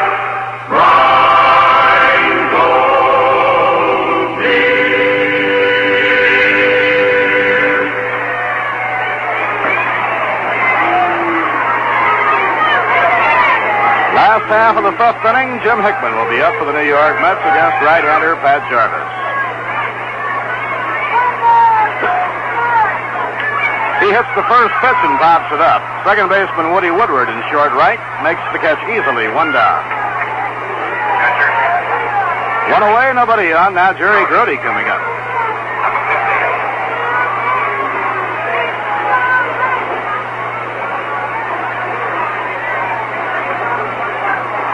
Jerry is fouled out to third baseman Ed Matthews, his previous time at bat.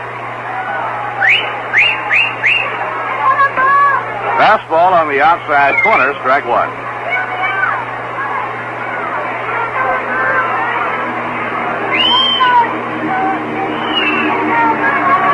Now Jerry asks for time and steps out.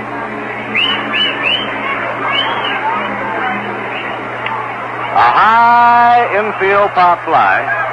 Menke, the shortstop, coming in between second and the mound, makes the catch, 2 men down. Nolan Ryan has continued to work in the bullpen, and now Dick Selma is being called back to the dugout. We'd like to see Nolan Ryan in action. What a year he had in the minor leagues pitching for Bill Burden's Williamsport Mets. Just a youngster. He won 17 and lost 2 at Greenville, and then went to Williamsport for the closing of the year. He was 0-2 at Williamsport, but had 35 strikeouts and something like 19 innings. He was 17-2 at Greenville with a 2.5 earned run average and 272 strikeouts in 183 innings.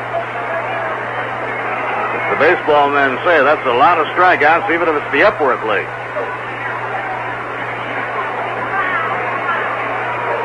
Johnny Stevenson is going to be the pinch batter for Dick Selma.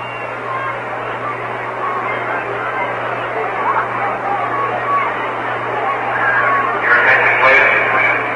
Ladies and gentlemen, for New York, batting for Selma, number 12, Johnny Stevenson, number 12.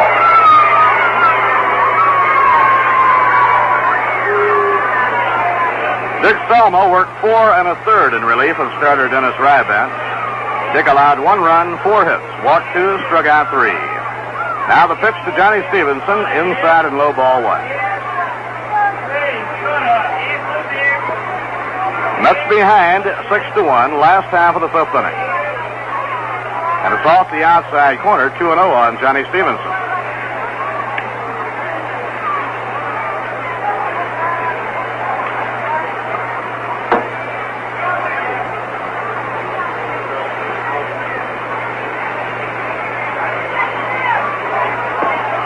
Now the fastball is over for a strike, 2-1.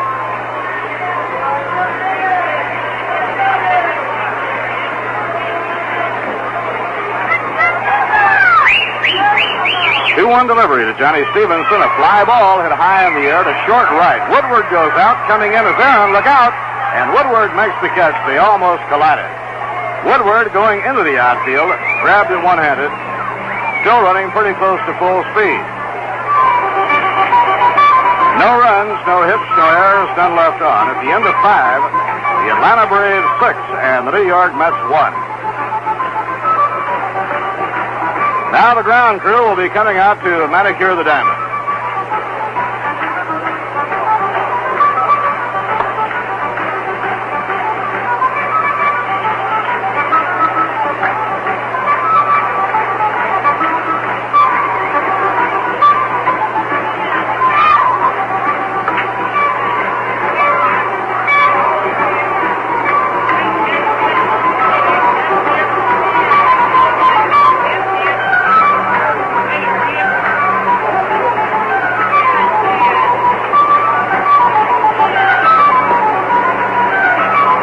Year-old Nolan Ryan is coming in the ballgame.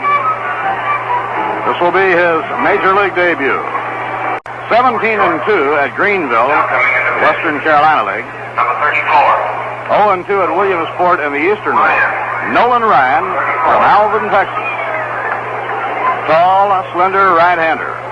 So Nolan Ryan makes his major league debut against one of the heaviest hitting teams in baseball, the Atlanta Braves. Now catching for New York. Johnny Stevenson stays in the ballgame. Johnny Stevenson, number 12. which means that Nolan Ryan will be in the number 8 spot in the batting order. 272 strikeouts for Nolan Ryan in 183 innings.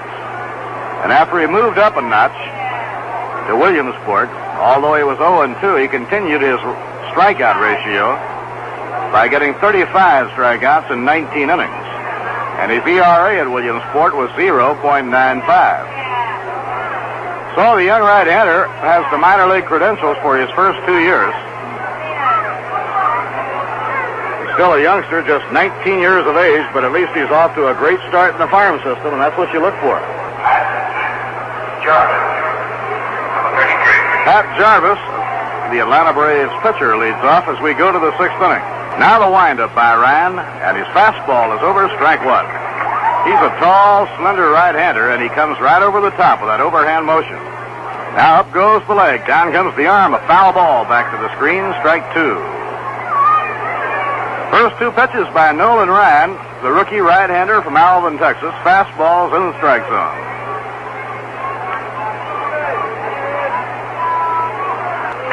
A swing and a miss, he struck him out. So Nolan Ryan strikes out the first major league batter he ever faces. Now he steps up a notch as Philippe Alou steps in. Sandy Alford said, would you believe 2 notches? I believe about 50 notches. You get this fellow out, you're getting out a real good hitter.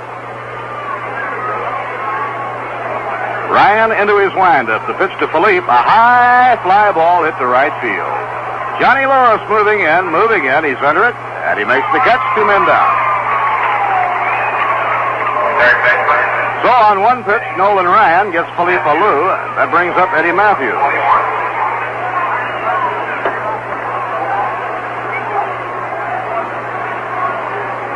Eddie has reached on a walk, been robbed of a possible home run, a certain extra base hit by Johnny Lewis, and then hit a home run. Eddie now has 493 round trippers. A swing and a miss, strike one. Fastball looks like it's got a pretty good tail on it.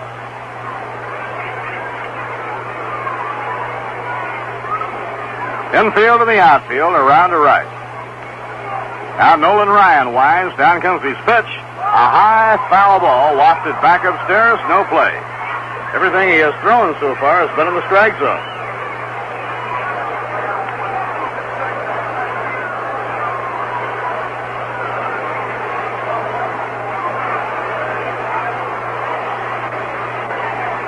Braves in front, 6-1, top of the 6th inning. The Mets unveiling a 19-year-old rookie right-hander, Nolan Ryan, and the pitch is over, strike 3 call. Well, how's that for a way to break into the major leagues? 19-year-old Nolan Ryan struck out Pat Jarvis, got Philippe Alou on one pitch, and strikes out Eddie Matthews. Side retired, no runs, no hits, no errors, none left. And at the end of 5 1/2, it's the Atlanta Braves 6, the New York Mets 1. This is Catherine Cornell. Years ago, a chance meeting on a train with Helen Keller led to my cherished friendship with her. Through Miss Keller, I became active in the American Foundation for the Blind, and am proud to serve on its board of trustees. I'd like to tell you about some of its wonderful services. The Foundation, in cooperation with the Library of Congress, records the talking books, available with a phonograph, free on loan to any legally blind person. The Foundation manufactures and adapts more than 300 aids and appliances for blind people, from clocks and watches with raised markings to tools, kitchen utensils, canes, and crossword puzzles. It also issues identification cards so blind persons may travel on most railroads and bus lines with a sighted companion, both for one fare. For more information, write to the American Foundation for the Blind, Box 111, New York 11, New York. Bud Harrelson leads off for New York against Pat Jarvis in the last of the 6th inning. And the first pitch is a strike on the inside corner. Now the pitch to Bud. The curve is in for a strike. At the end of 7 innings, it's the Pirates 3 and the St. Louis Cardinals 2. Hughes has relieved Jackson in the seventh. Bob Beal has gone all the way for the Pirates. The Phillies lead Cincinnati 5-0 after 5 1/2. Curve inside and low, 1 ball and 2 strikes. In the first game of a doubleheader at San Francisco, at the end of 1 inning, the Cubs nothing and the Giants nothing. Ferguson Jenkins against Ray Sadecki. They have identical records, 3-7. A line drive sinking into short center field, a base hit. So Harrelson is on with a single, leading off the last of the 6th inning. And right here we pause for station identification. This is the New York Mets Baseball Network. 810 on your dial, WGY Schenectady, the voice of the Mets in the Great Northeast.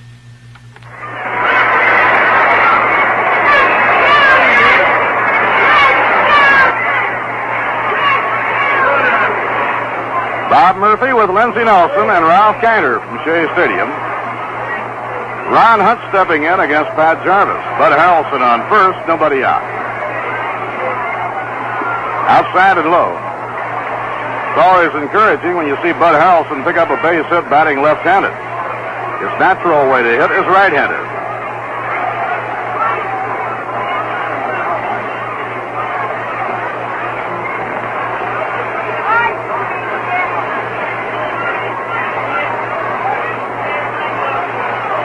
The Braves have 6 runs, 7 hits, and no errors. The New York Mets 1 run, 4 hits, and 1 error.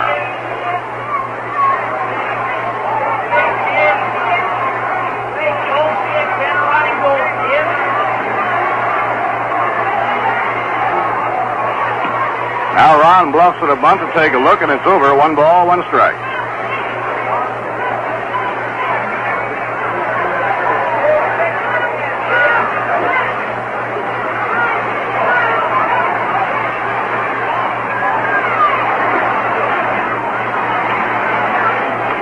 Foul ball wafted over into the crowd, back up into the low section and out of play. 1 ball and 2 strikes.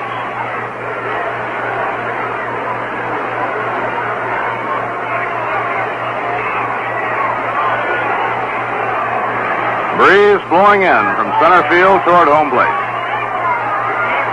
Now Bud Harrelson leads off first. Alou plays behind him. And the pitch is a curve that's over at the knees. Ron Hunt beefing a little bit. Now walks toward the dugout. For Pat Jarvis, his 5th strikeout. 1 out and 1 on, and Cleon Jones comes up. Cleon single to left his last time up. 1 for 2.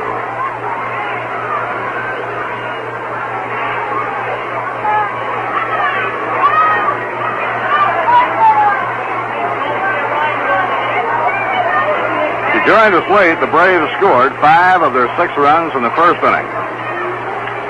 It was the first time since the 19th of July that Dennis Ryban had been KO'd early. And it's in at the knees for a call strike.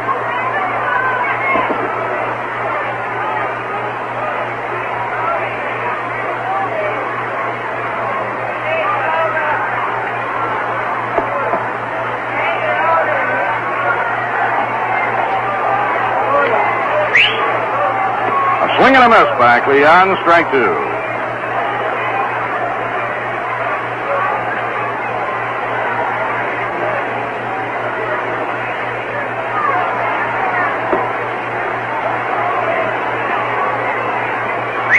At the end of the first quarter in the NFL, the Chicago Bears lead the Detroit Lions 3-0. Now Cleon wants the ball looked over by Harry Wendelstedt. The Cleveland Browns, with a 10-point third quarter, have come from behind. They now lead the Washington Redskins 17-14 at the end of the third quarter. Outside and a high, 1-2 on Cleon Jones.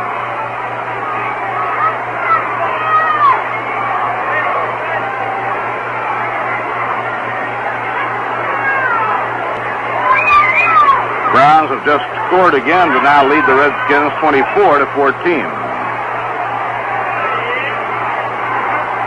The 1-2 pitch, foul ball, back up into the crowd and out of play.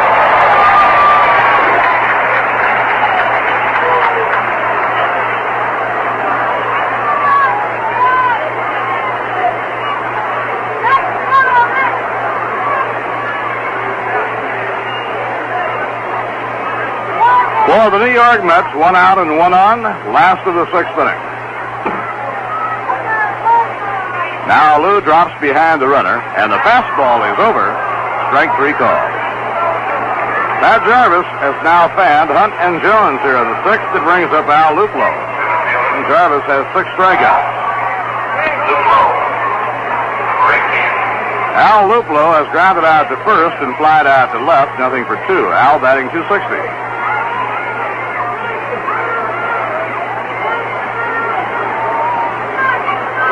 Ken Boyer moving out on deck. A drive hit hard to right field. Back goes Aaron. It's going to be over his head. It's off the wall. Picked up on 1 hop by Aaron. Rounding third and digging for the plate is Harrelson. The throw home, not in time.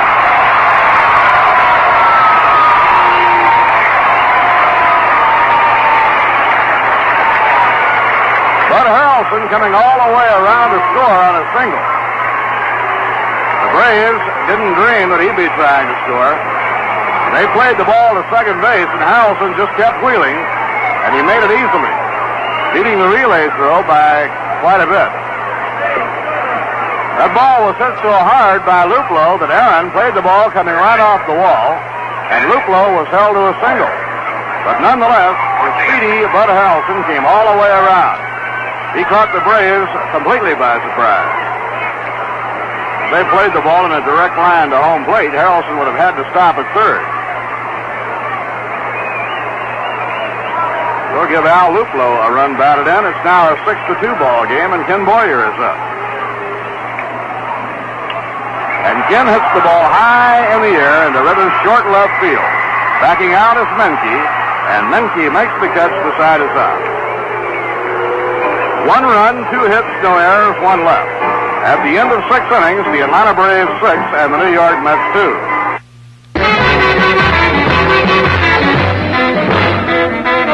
Just Jazz.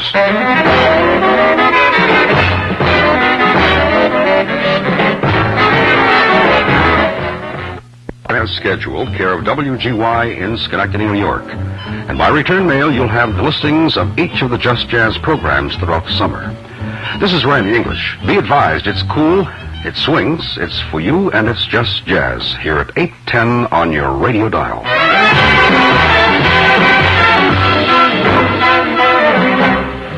Over WGY in Schenectady.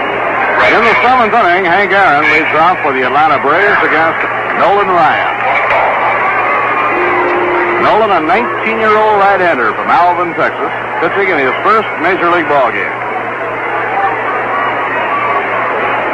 Well, next Sunday afternoon here at Shea, the New York Jets will be opening their home AFL season against the Houston Oilers. Both teams off to a successful start. The Oilers have won 2. The Jets won their opener. Check swing ground ball hit down to first. Hickman up with it. Ryan comes over to cover in time for the out. So on 1 pitch, Henry Aaron is out.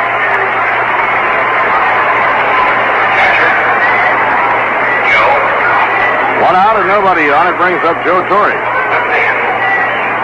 In the 8th inning at Pittsburgh, the St. Louis Cardinals scored 2 runs.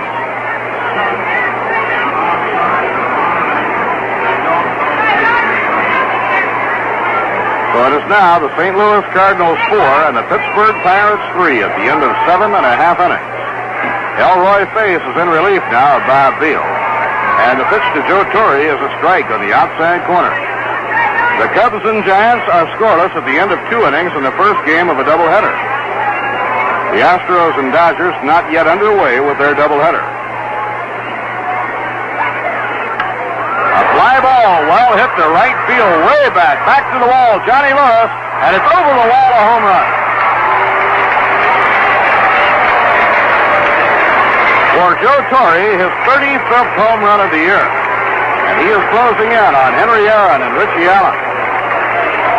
That's the second home run to the opposite field that he's hit in this series. Torre's second RBI of this season. So Joe Torre, the Brooklyn-born all-star catcher of the Atlanta Braves, now has 35 home runs and 95 runs batted in.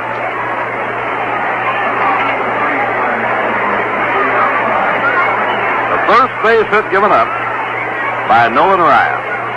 And Carty fouls the ball back upstairs and out of play. Braves now lead the game 7-2.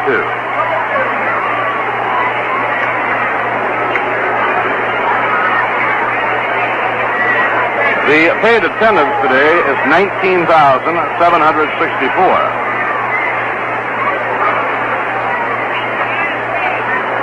Inside, 1 ball, 1 strike. The total crowd, 20,688.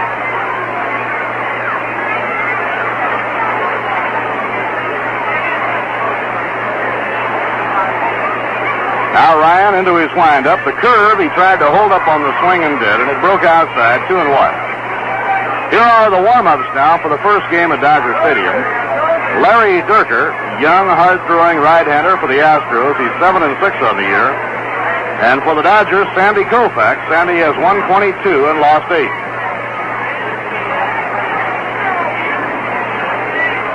That means the Mets will not have to get a hit against Koufax in the 2-game series out there starting tomorrow night. Real good hummer on the outside corner, 2-2.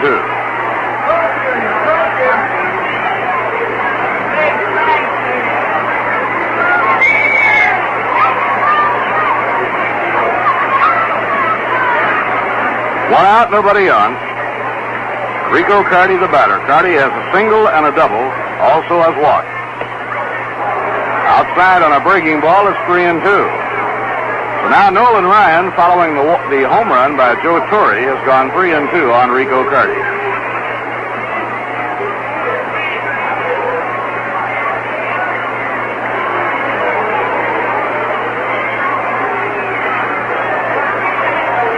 Three-two delivery, and the fastball is outside, ball 4. First walk given up by Nolan Ryan.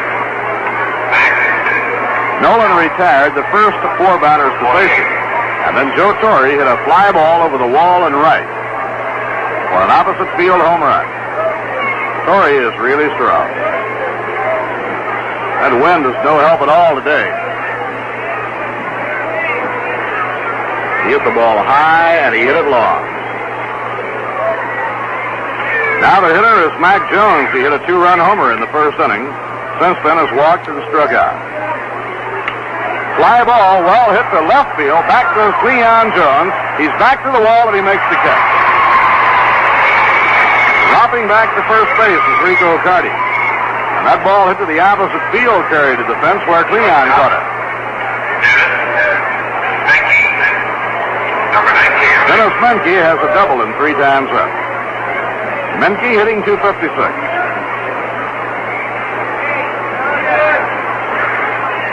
The Braves, the way they are surging, might very well finish as high as 4th.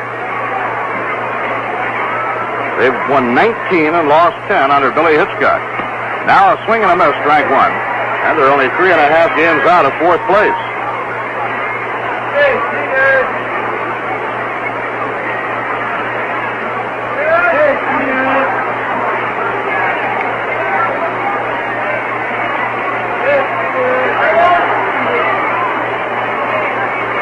Now Nolan Ryan checks the runner, and the pitch to Menke has a curve in the dirt. 1 ball, 1 strike.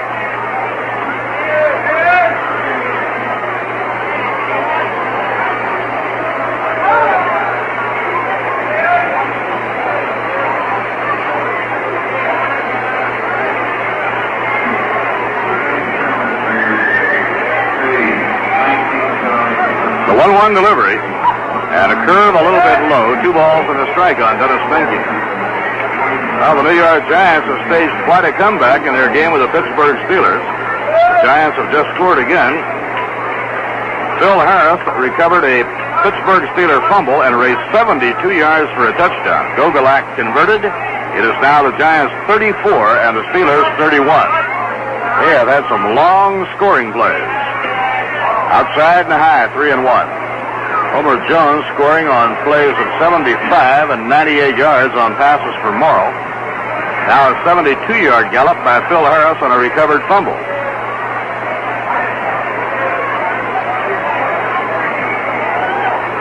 Nolan Ryan with a count of 3 balls and a strike on Dennis Menke. 2 outs and 1 on, top of the 7th inning.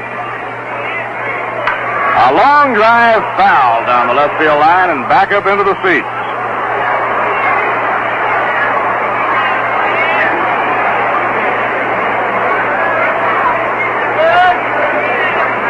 It's 3-2 on Dennis Menke. Rico Carty, the runner on first, will be on his way. The Braves in front by 5. They lead 7-2.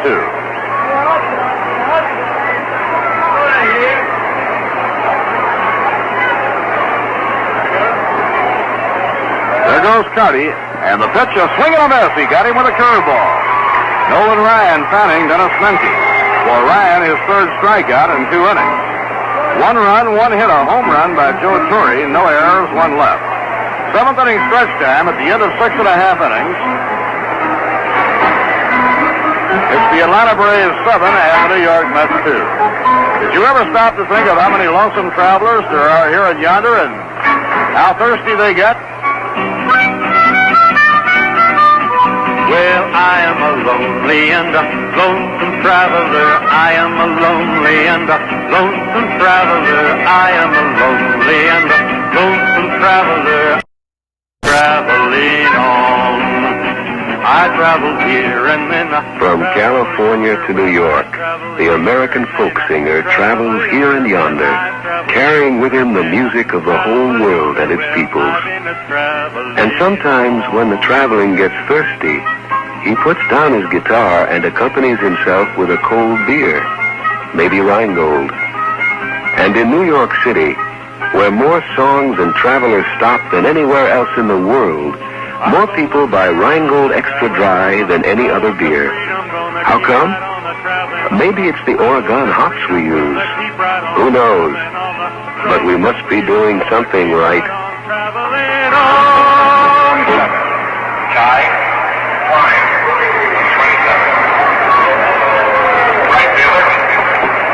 Last of the 7th inning, Ty Klein has replaced Henry Aaron in right field. And Johnny Lewis leads off against right-hander Pat Jarvis. He takes high and outside, ball 1.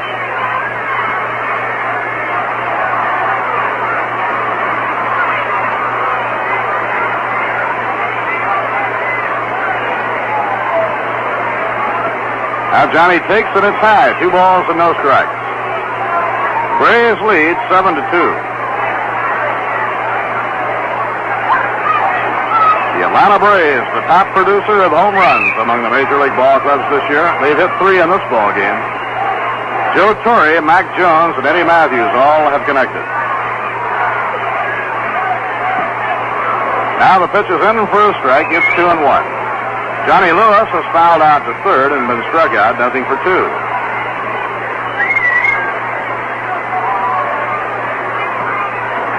Fastball over. It's 2 balls and 2 strikes. Dodgers are flying 2 this afternoon, and so Walter Alston will not know exactly who he wants to start against the Mets tomorrow night. It's over. Now the breaking ball is held up on. Inside, 3-2.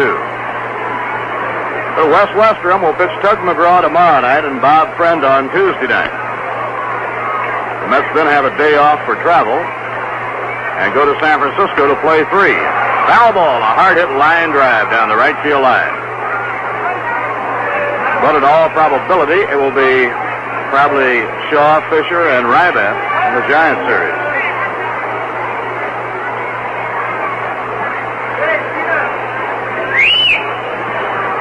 3-2 delivery. Well hit drive to right field. Back goes Klein to the wall. It's over his head for a base hit. He plays it on the first hop, and he holds Lewis to a single. Well, in the last inning, Luplow hit a line drive off the right field wall. Aaron played the carom perfectly and held Luplow to a single, and now Klein has done the same thing to Johnny Lewis.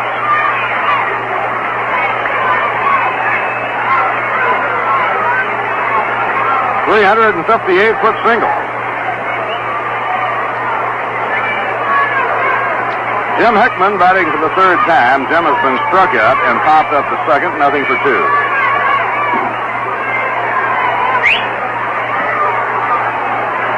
It's over, strike 1. Pittsburgh did not score in the last of the 8th inning.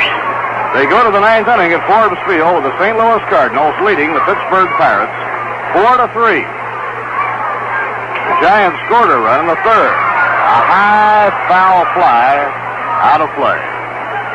At the end of 3, the Giants won and the Cubs nothing.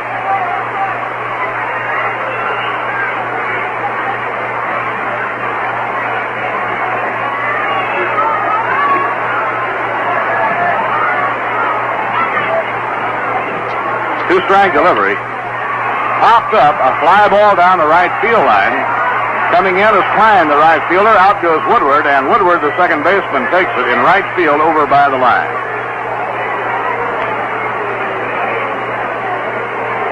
Now Nolan Ryan is scheduled up, but Larry Elliott is coming out of the dugout, and Elliott will hit for Nolan Ryan. Nolan Ryan, 19-year-old right-hander from Alvin, Texas, very impressive in his Major League debut. He gave up one hit, and that was a home run by Joe Torre. Torre has been hitting home runs frequently against the best pitchers in the league. He had good control. And he struck out 3 in 2 innings.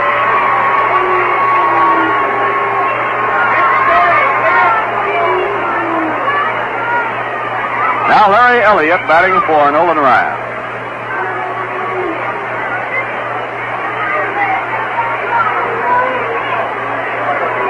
Pitch by Jarvis, a foul ball back into the screen, strike 1.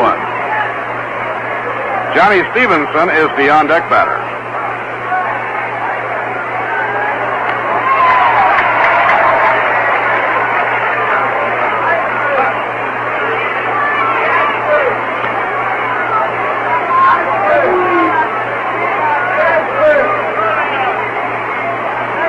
One strike delivery is swing and a miss. This now has a 2-strike count on Larry Elliott. Larry hitting .250.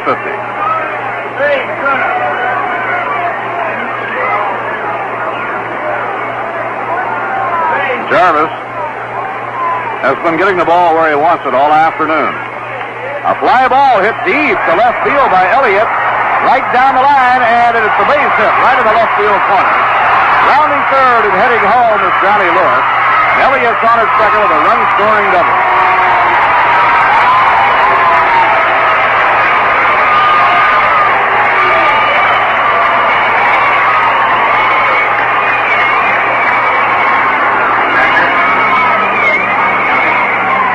Larry Elliott hitting the ball to the left field corner.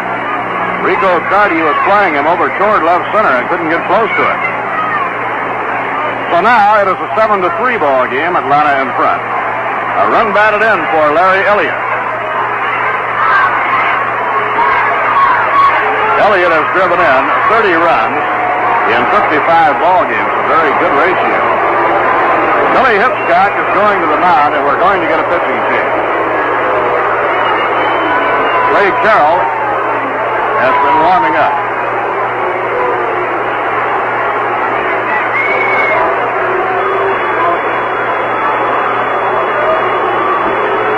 Carroll comes in. It will be his 65th ball game.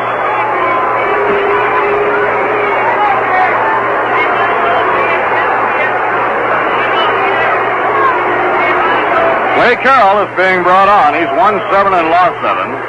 And this is his 65th appearance.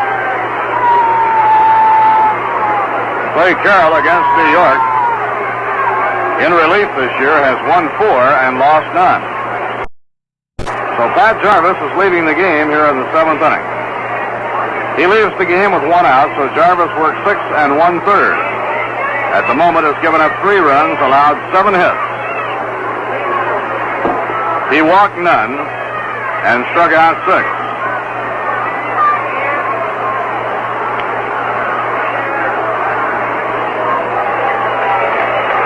Now the hand for Pat Jarvis as he leaves the mound. Your attention, please. Ladies and gentlemen, for Atlanta, now pitching on the 20. The Cardinals were scoreless in the 9th inning. So now Pittsburgh is batting in the last of the 9th inning, trailing the St. Louis Cardinals 4-3. Right here as Clay Carroll gets ready on the mound, we pause for station identification. This is the New York Mets Baseball Network. This is the voice of the Mets in the great Northeast, WGY Schenectady. The time is 2 minutes until 4.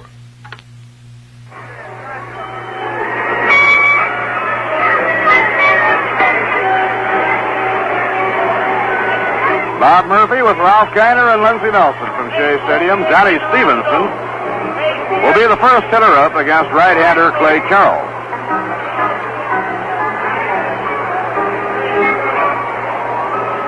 Carroll has won 7 and also has saved 7.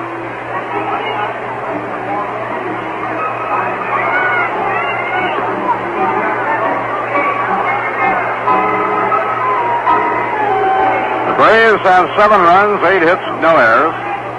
And the New York Mets 3 runs, 7 hits, and 1 error. Bill Hepler and Dick Rustick warming up in the New York Mets bullpen.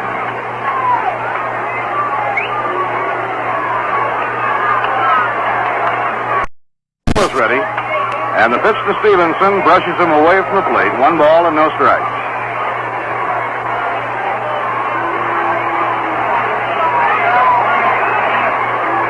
Pittsburgh batting in the last of the 9th inning, trailing St. Louis 4-3. The last 10 days of the season, the Pirates and Giants meet 7 times. A slow ground ball down the first baseline taken by Philippe Alou. He steps on first, retiring Johnny Stevenson, as Larry Elliott crosses over to third, 2 men away.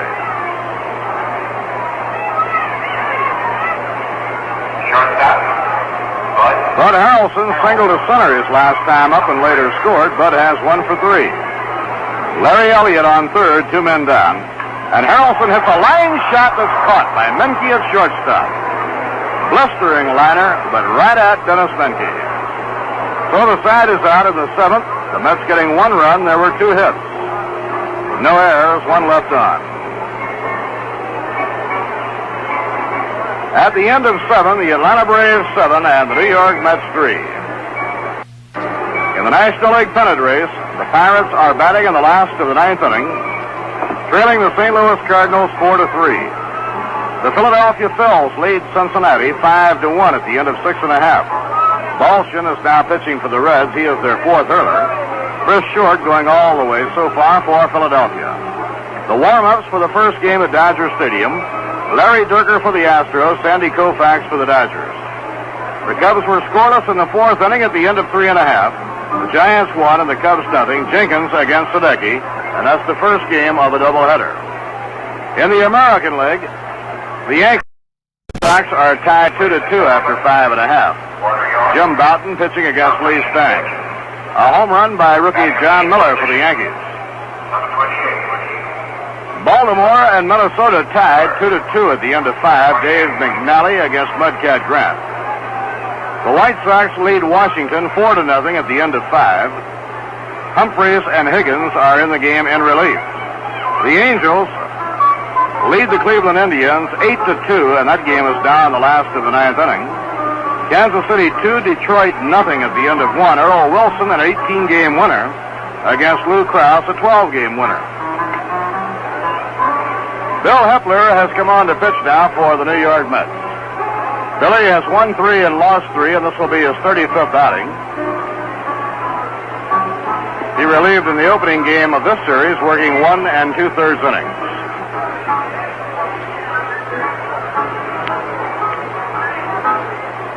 The Giants-Steeler game is now 34-34 in the 4th quarter. Steelers picking up a field goal to tie the game.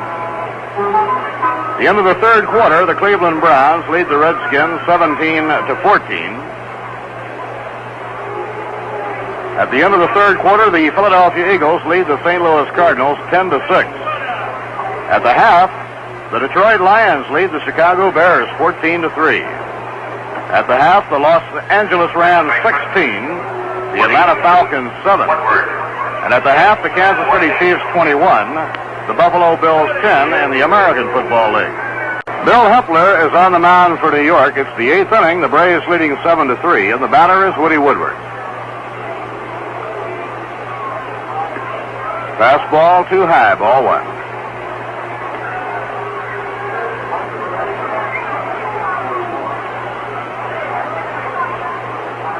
Clay Carroll will be hitting next, and then Philippe Alou.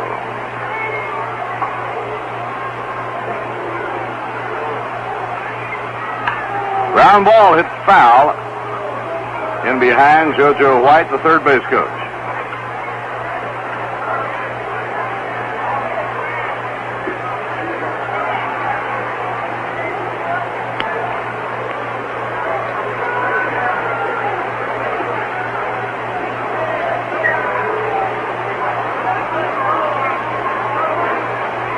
Hepler winds. A smash on the ground to shortstop. Up with the ball is Bud Harrelson. And his strong overhand peg to Hickman is in time, 1 down. Now Clay Carroll will be hitting for the first time. Number 20.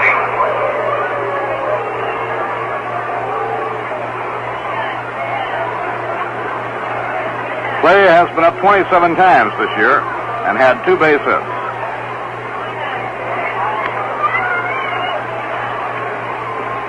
Outside and low, ball 1. Well, this looks like a good time to light up a Cool for the most refreshing taste in smoking today. Cool Filter King.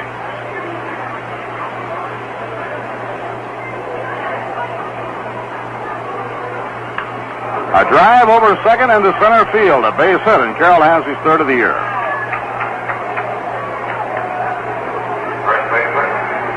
For the Braves, their 9th hit of the game. Coming up to hit is Philippe Alou. Philippe has gone hitless in 4 times up. The Braves have 3 in their lineup, well over 300. Philippe Alou batting .328, Joe Torre hitting .312, and Rico Carty hitting .328.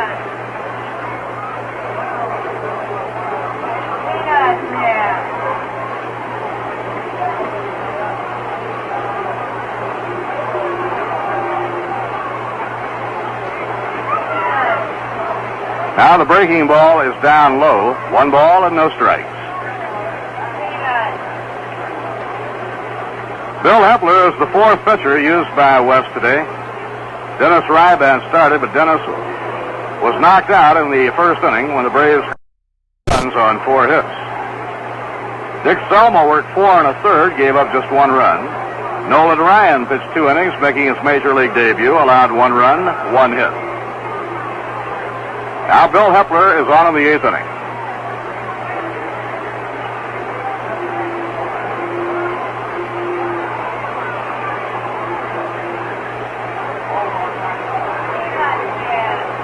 One out and 1 on, top of the 8th. 1 ball and no strikes to Philippe Alou. Now Hepler off the stretch, and his breaking ball is low, ball 2, it's 2-0.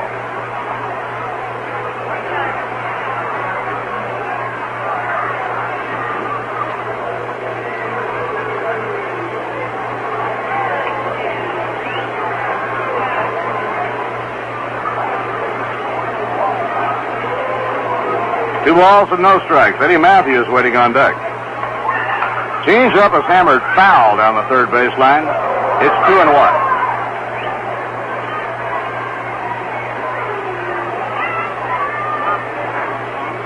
The Dodgers in the doubleheader today are pitching Sandy Koufax in the opener and Don Sutton in the 2nd game.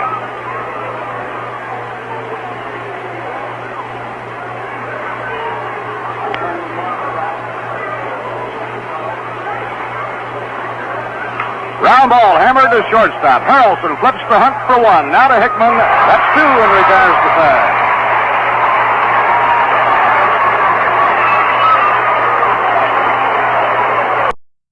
One hit, no errors, and none left on. Billy Hepler really has a knack for throwing that breaking ball at the right spot to get 2. At the end of 7 1/2, the Atlanta Braves 7 and the New York Mets 3. Hey, Mets fans, how would you like to get a great big 8x10 photo of the Mets? That's right, a team picture of the whole bunch of them. You can hang it over your radio or next to your moose head or in one of your bedroom closets. What's the cost? Nothing. The mind boggles at the very thought of it. For a free 8x10 black and white team photo of the glorious Mets, right? Mets Photo, WGY, Schenectady. That's Mets Photo, WGY, Schenectady. Why do most people go to Mike's for submarines? Because Mike's submarines have quality, class. Over 51 million submarines that have been sold attest to that.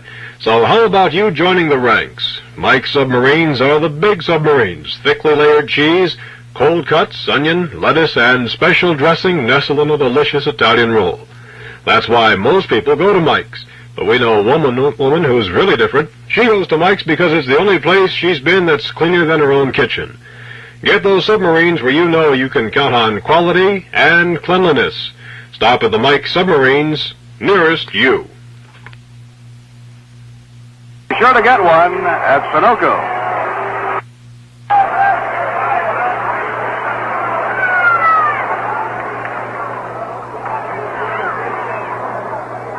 It's all over in Pittsburgh. The Cardinals defeated the Pirates 4-3. The gates have been opened, and the Dodgers now have a chance to charge into first place. Clay Carroll delivers to Ron Hunt outside and high, ball one. Pittsburgh led 3-2 going to the eighth inning, but the Cardinals got two in the eighth inning, and they win it 4-3. Dick Hughes, the winner in relief of Al Jackson. Bob Veal, the Pirates starter, the loser. Under the knees, 2 balls and no strikes. At the end of 3 1/2, the Giants won and the Cubs nothing. Boy, this race could really be something by tomorrow morning. What would it be percentage-wise, Art, if the Dodgers and Giants both sweep a doubleheader? Outside and low, it's 3-0. They started out today with Pittsburgh leading by a half game and 1 percentage point over the Dodgers and a game and a half over the Giants. Now, if the two West Coast teams should win a doubleheader, the Dodgers would be in front, 585 percentage-wise. The Giants, the Pirates would be second. No. It would be 585 for the Dodgers, 576 for the Pirates, and 576.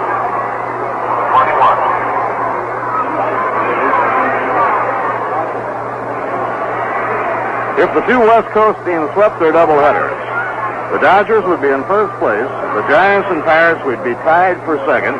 Both would be 1 game behind the Dodgers. Ron Hunt goes to first on a walk. And the pitch to Cleon Jones is taken, ball 1. What happens if they split?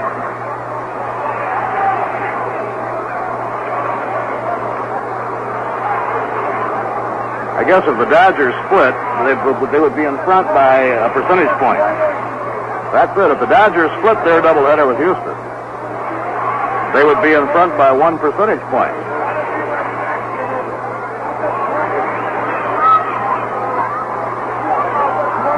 Now Clay Carroll checks the runner at first. And the pitch to Jones is over. Strike 1. 1 ball, 1 strike.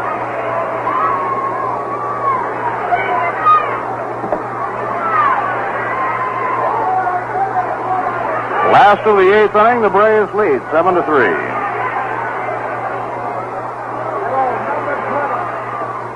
And it's off the outside corner, 2-1. Final score, the California Angels down the Cleveland Indians, 8-2. Fred Newman, the winner. Gary Bell, the loser. Norm Seaburn hit the game's only home run in the 4th of men on.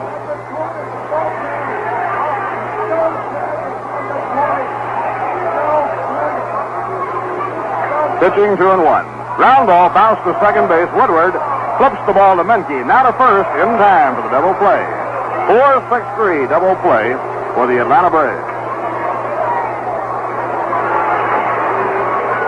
2 outs, the base is empty, and Al Luplo comes up.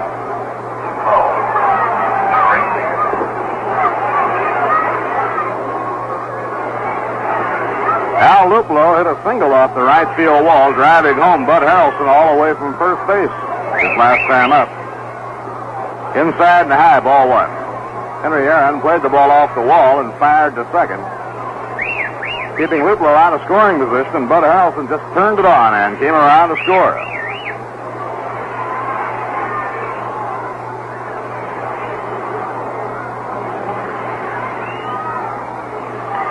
Fly ball hit to left field. Rico Carty coming in, draws a beat on it, makes the catch, and the side is out. In the 8th, no runs, no hits, no errors, none left on. Now at the end of 8 innings, the score, the Atlanta Braves 7 and the New York Mets 3.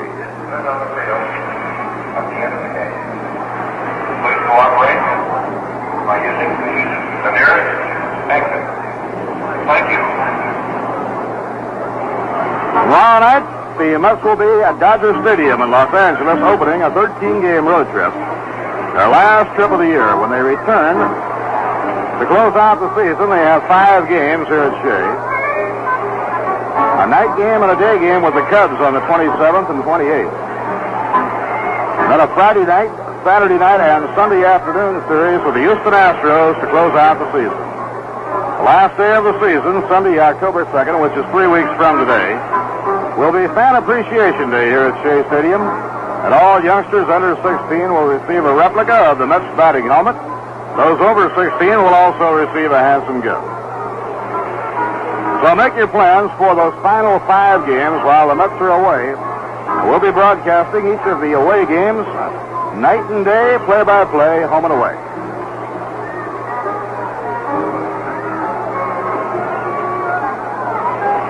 Final score, the New York Giants 34 and the Pittsburgh Steelers 34. The Cleveland Browns now lead the Redskins 38-14 in the fourth quarter. Philadelphia Eagles 10, the St. Louis Cardinals 3 in the fourth. The Los Angeles Rams 16 and the Atlanta Falcons 7 at the half. Detroit Lions 14, Chicago Bears 3 at the half. A swing and a miss by Eddie Matthews leading off the ninth. Bill Hepler. The Kansas City Chiefs 35 and the Buffalo Bills 13 in the fourth quarter. Now it's off the outside corner. 1 ball, 1 strike.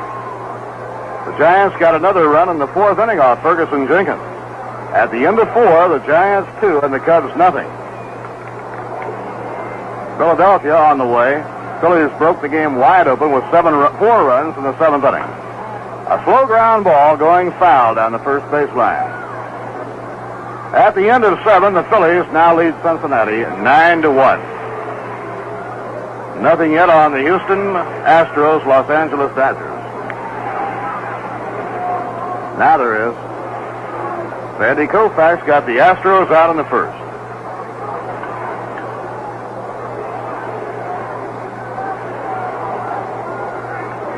The 1-2 delivery. Outside and low. Any way you look at it, by tomorrow morning, those top 3 teams in the National League could be so close you could cover them with a thimble. You believe a coffee cup.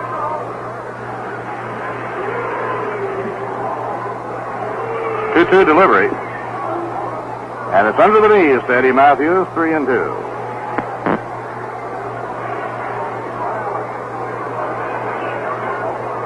We'll be on the air tomorrow night from Dodger Stadium at 10:55 p.m.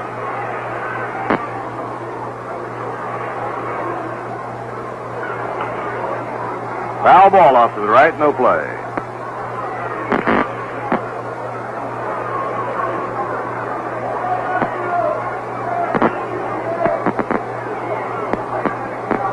Braves have hit 3 home runs, including 1 by Eddie Matthews in today's game. For Eddie, it was his 16th of the year. Into right field, a base hit. Johnny Lewis hustling toward the line, grabs it, plays it back in. Matthews has his second hit of the game.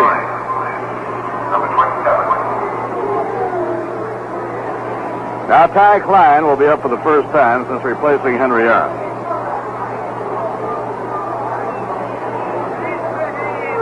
Henry had 2 hits and 4 times up and drove in a run, picking up his 109th RBI.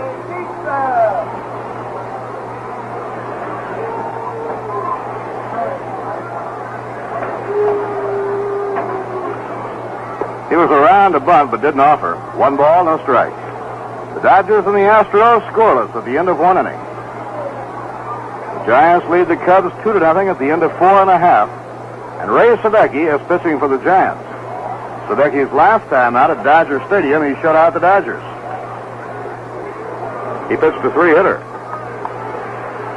He seems to be finding himself at just the right moment. Now it's bunted down the first baseline. Hickman to Hunt, who covers. In time for the out at first base. Matthews moving over to second. There in the 9th inning at Philadelphia, the Phillies leading Cincinnati 9-1.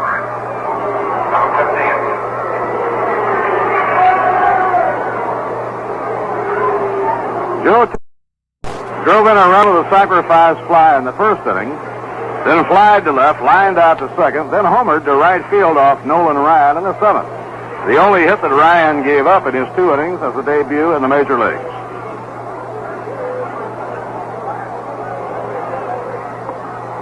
It's over at the letters, strike one called.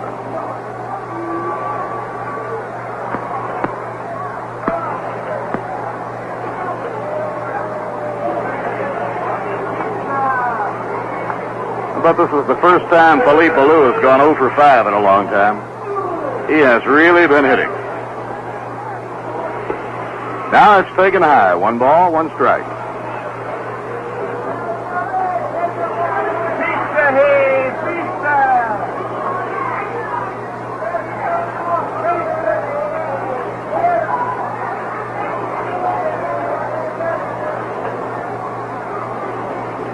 The 1-1 delivery. Inside and low, 2 balls and a strike. You can't have many hitless games in the course of a season and have as many hits as Alou has.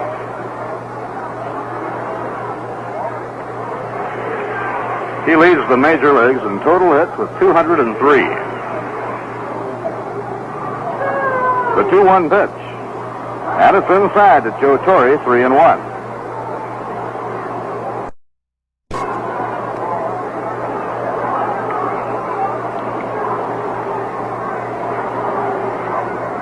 Rico Carty is the on-deck batter. He's been up 4 times and on 4 times.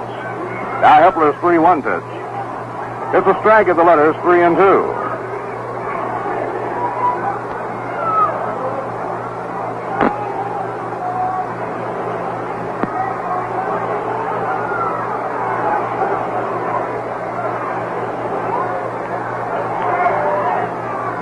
Now the payoff delivery. A high fly ball to right field. This one is playable. Johnny Lewis coming in. Now settles under it and makes the catch. 2 men away. It brings up Rico Carty. Rico Carty, number 23. The Braves scored 5 of their 7 runs in the first inning. Henry Aaron doubled home the first run.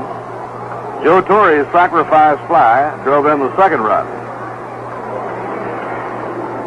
Mac Jones belted a 2-run homer after Rico Carty had knocked in a run. And Carty is going to draw the intentional walk with first base open, which means that he'll be on base 5 times in a row. He singled in a run in the first. He doubled. This will be his 3rd straight walk.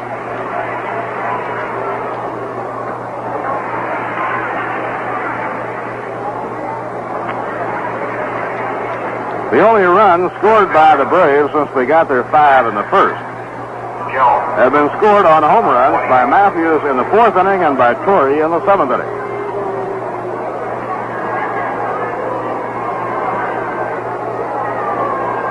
Now the hitter is Mac Jones, and he hit a 2-run homer in the first inning, driving in the 4th and 5th runs of the inning. 1 hit and 3 times up. Left-hander against left-hander, and the pitch is outside and low, ball 1.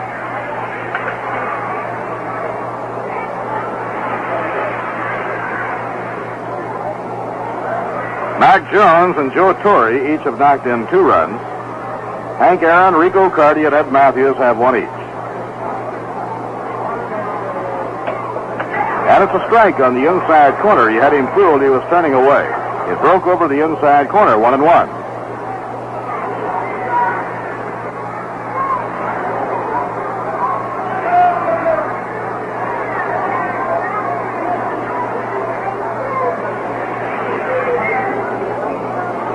Now the pitch by Hepler, and it's in the dirt, a wild pitch, and it bounces up into the crowd. 1 base off the mound. Moving to third goes Eddie Matthews, and Rico Carty goes to second.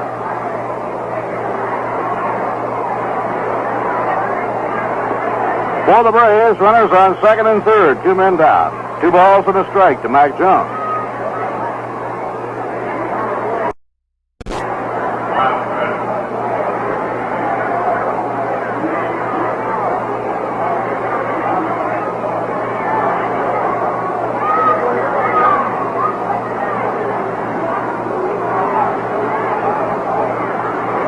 have a full windup by Bill Hepler. And another wild pitch. Racing down the line is Matthews. He will score. And Mac Jones goes, Rico Carty goes over to third. Two wild pitches in a row by Billy Hepler. This one brings Matthews in to score. And Rico Carty goes to third. And the count goes to 3-1 on Mac Jones. The Braves now are in front 8-3. Final score in the NFL, the Cleveland Browns, who trailed the Washington Redskins 14-7 at the half, outscored the Redskins 31-0 in the second half, and the final score, the Cleveland Browns 38, the Washington Redskins 14. The Giants and Steelers played to a 34-34 deadlock. It's up high, ball 4, and Mac Jones goes to first. Shortstop, Dennis Menke, number 9. Two walks and two wild pitches by Bill so far here in the ninth inning. One of the walks was intentional, and the hitter is Dennis Menke. Menke has a double in 4 times up. He doubled his first time up, and the last 3 times at bat has been struck out. Fastball over, strike 1. Braves won the opener of this series 8-3. Won yesterday 3-2, and now they lead 8-3 in the third and final game.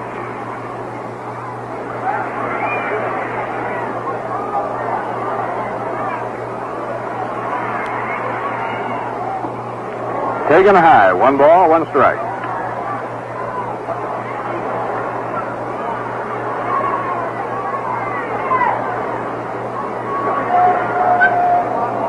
In the 6th inning at San Francisco, Billy Williams has hit a 2-run homer off Ray Sadecki, and that ties the game 2-2. Menke hits a high fly ball to left center. Al Luplo is under it waiting, and he makes the catch, retiring the side. Braves pick up a run in the 9th inning. 1 run, 1 hit. No errors. There were 2 wild pitches, and 2 men left. At the end of 8.5 innings, the Atlanta Braves 8 and the New York Mets 3. This is WGY News.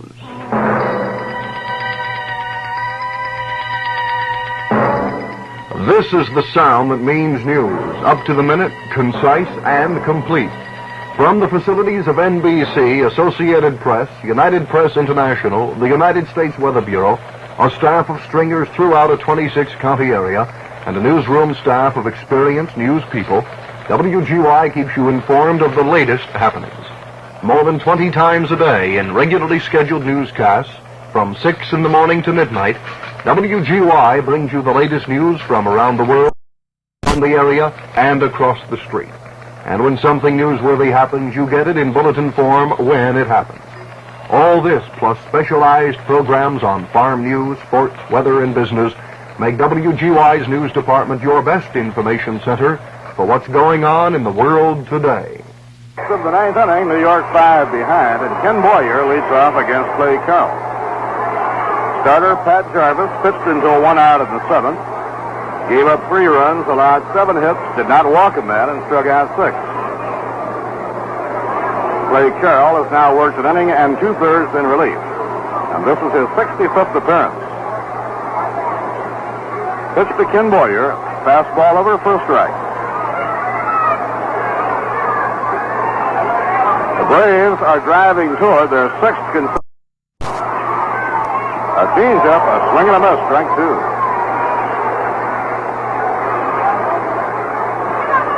Braves cannot gain any ground on 4th place Philadelphia today. The Phillies, with a big lead over Cincinnati going to the 9th inning, they're in front 9-1. Way outside, 1 ball and 2 strikes. The Braves, if they win this one, will be 20-10 under Billy Hitchcock.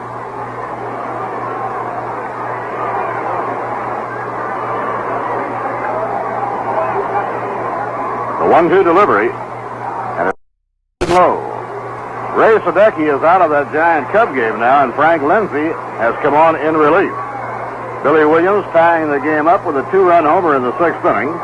for Billy Williams, his 28th home run. Here's the 2-2 pitch. And the fastball is over. Strike 3 call. Right here we pause for station identification. This is the New York Mets Baseball Network. 810 on your dial, WGY, Schenectady.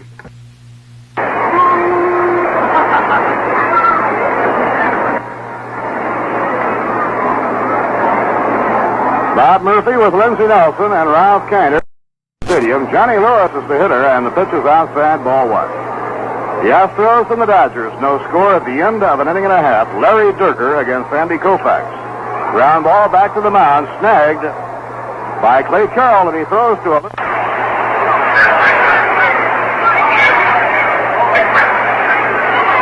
Mets down to their final out in the last of the ninth. Braves closing in on a sweep of the series, and they will take the season series 14 games to 4. They have been the most difficult team in the New York Mets. And a fastball is over, strike 1. The Cardinals beat the Pirates today 4-3. Now it's up high, 1 ball, 1 strike. So the gates have been opened for the Dodgers to surge into first place if they can handle the Houston Astros.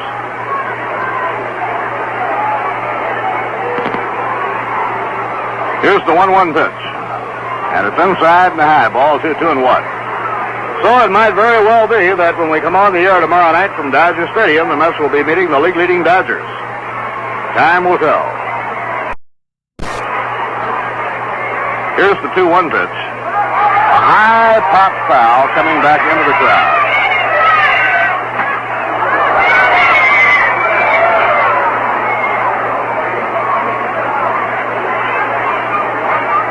Dodgers opened this homestand, and the Mets swept the 2-game series.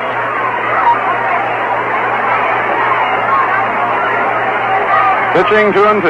A change-up, a line drive in the left field for a base hit.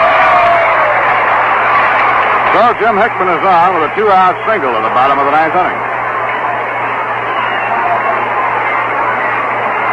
Now Chuck Hiller will bat for Billy Hepler.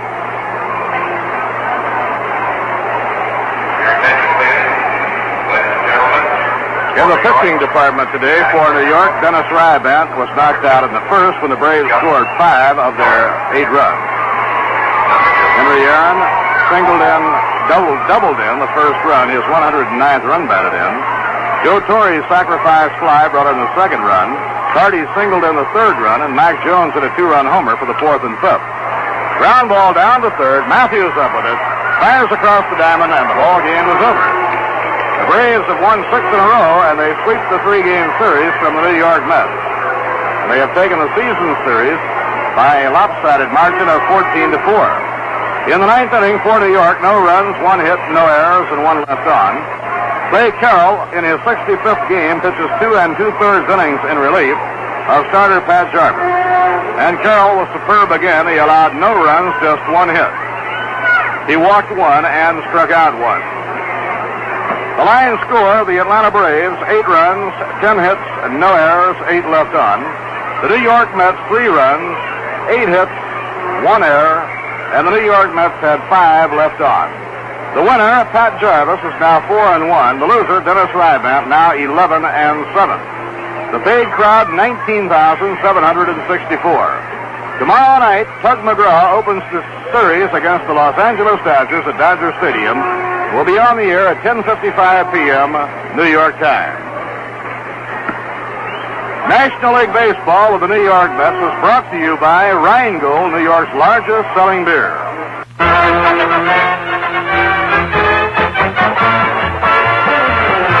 And that's Mets baseball for today, brought to you by Rheingold, New York City's largest selling beer. And what a remarkable thing that is.